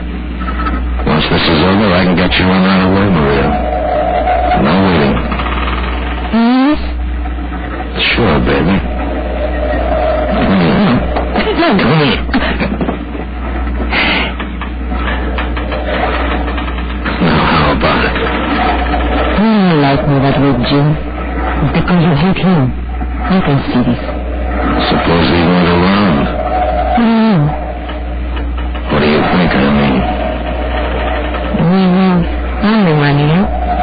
Why, you little... You've been thinking about it all this time, haven't you? Gringo! Maria! We are here! What? Come on, Maria. There! Over there! Beyond that point! Yeah, let me have those glasses. The middle one. See it? Yeah, I'd make it out okay. Hey, the plane, it's right there. 200 yards off the beach, nothing around it. I tell you, Gringo is there waiting for us. Hey! It sure is. Get those engines going.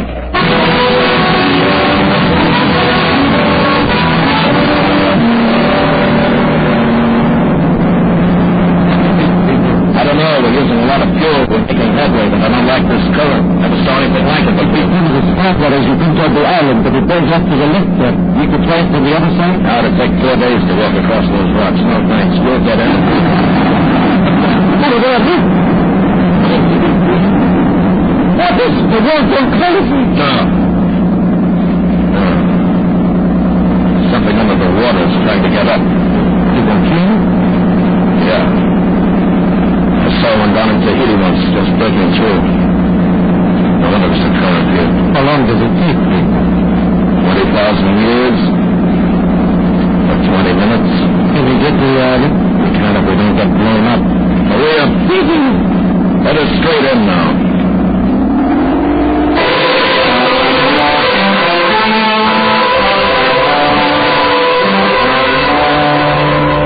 By 4 in the afternoon, whatever was going on under the water seemed to slack off a little bit. At least there weren't any more explosions. We were 100 yards offshore when we got to anchor in about 15 feet of water. We lowered the dinghy and a few minutes later beached it through the surf. Yeah.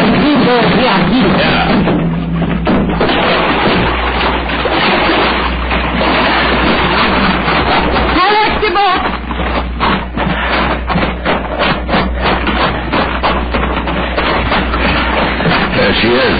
$50,000. Can you got her?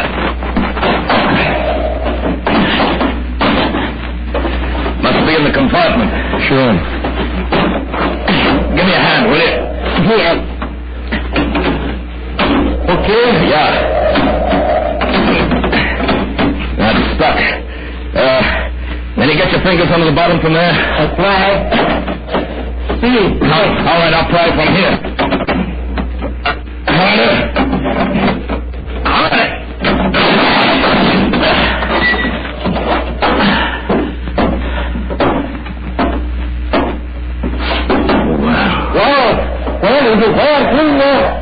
Yeah.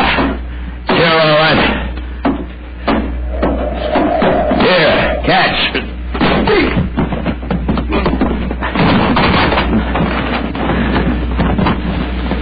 Look. Yeah, wait a minute. Here's my knife. Good.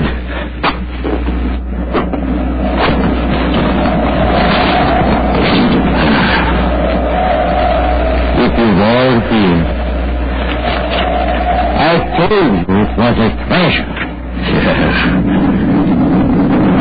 Better get out of this place. Looks like it might blow up.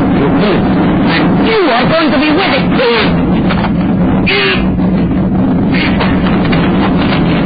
Goodbye, Gringo.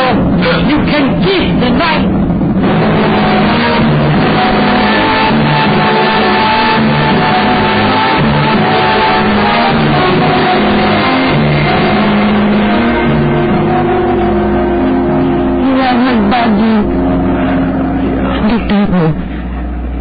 You left you too, huh?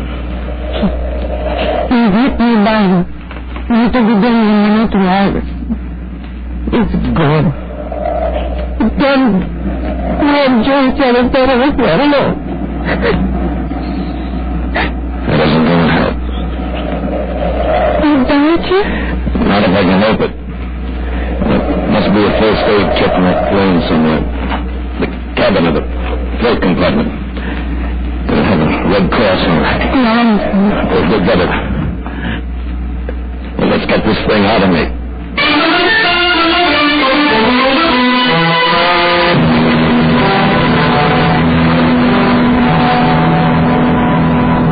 Is that the mountain? Yeah. That knife must have bounced off a rib. I'd be dead now.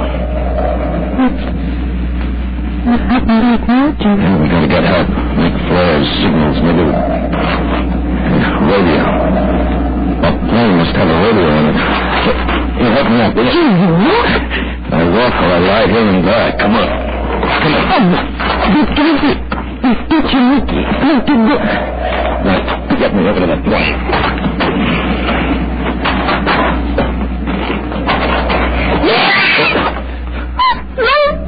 What? Over there! He must have been trying the same thing we want to do.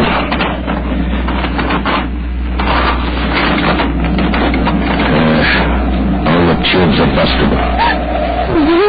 He's no good either, baby. Who was this? Probably the pilot. He sat here and starved to death trying to work that busted radio.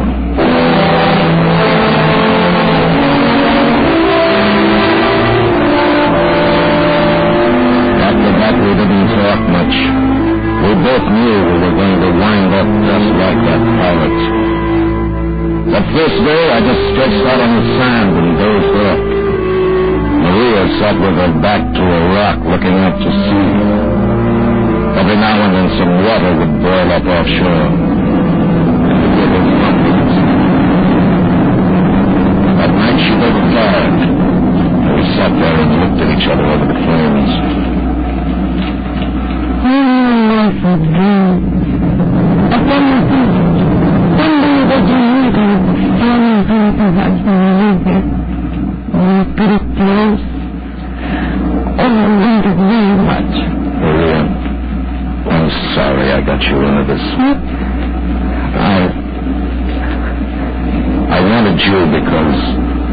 You belong to him for whatever reason. See, it's been this way all my life. I take. I won't let any other man be better than me. And they're all better now. You know, a few days ago, a bum on the beach at right without anything told me that I'd get chopped down to size someday. And he was right. I'm down to size now. Jim, I do have been in my life. I never feel you. I was so good. Yeah. Maria? I'd really take you to the States. I'd buy you the best clothes they had on Fifth Avenue. I'd be proud to walk in any place with you and say you were my wife. That's what they call it, I guess. Jim, I love you. Well, Martha. Some good feelings. Well, it's exploding. I'm sure we have. We're here together, Jim. It's a nightmare.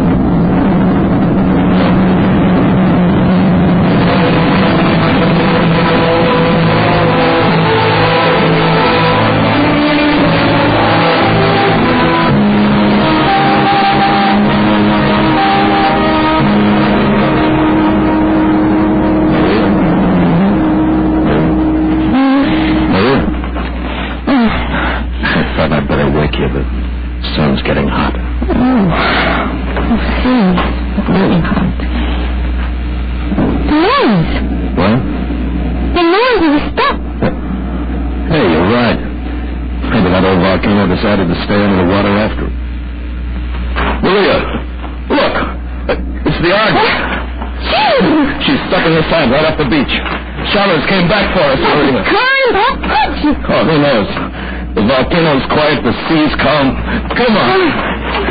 You know, I may walk you up Fifth Avenue yet.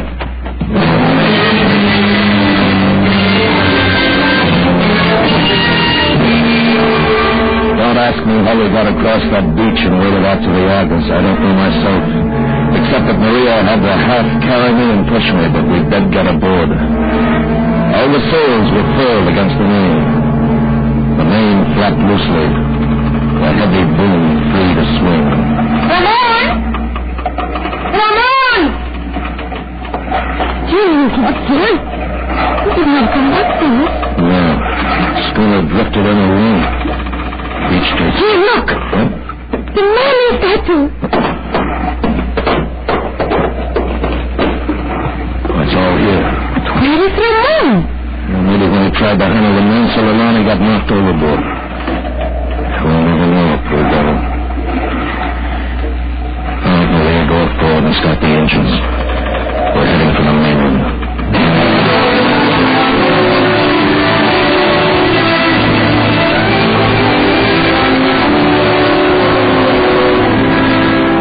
By the time we anchored the Argus in the bay at Salina Cruz, Maria was more like her old self, fiery and independent the way she was when she first came aboard with Chavez, and as beautiful as ever.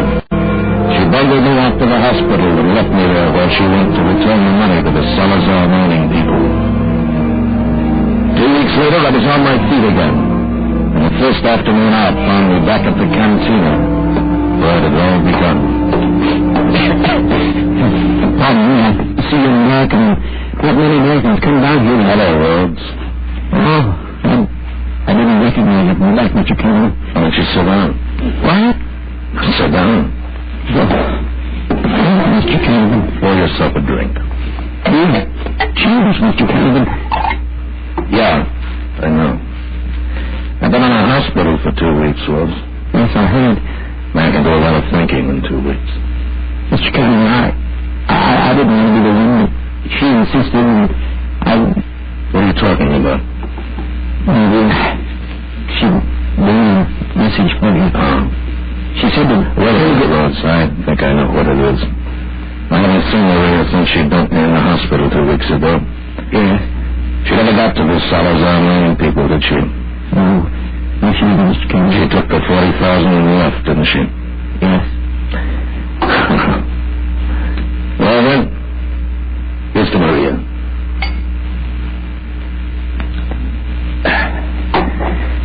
And you know something, Rhodes? I bet she looks great walking down Fifth Avenue alone. Well, never mind, Rhodes. It's just that Maria hasn't changed a bit. She'll never change. But I have. You see, I've been cut down to size, Rhodes. Remember? Chill, Bobby, finish it. Good luck to you. Where are you going, Mr. Canavan? I'm soft, maybe. But I'm traveling light, Rhodes, real light. And you know what? I think I'm going to like it.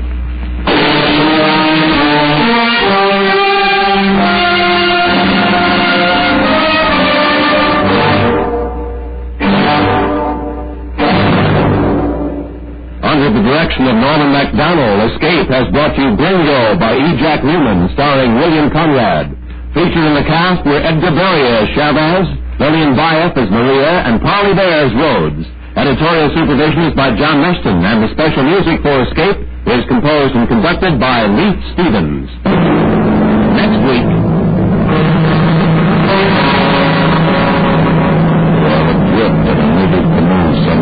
Solomon Islands. Ahead of you lie the unknown terrors of native savagery, and closing in on you is a white man whose gunboat will smash you to the bottom of the sea. So listen next week when Escape brings you John Russell's classic story, The Price of the Head.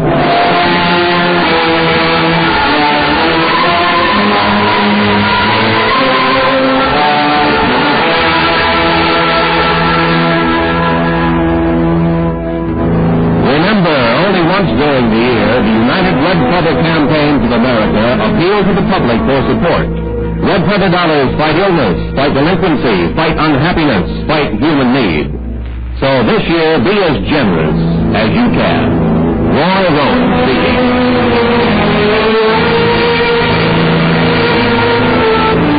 This is the CBS Radio Network.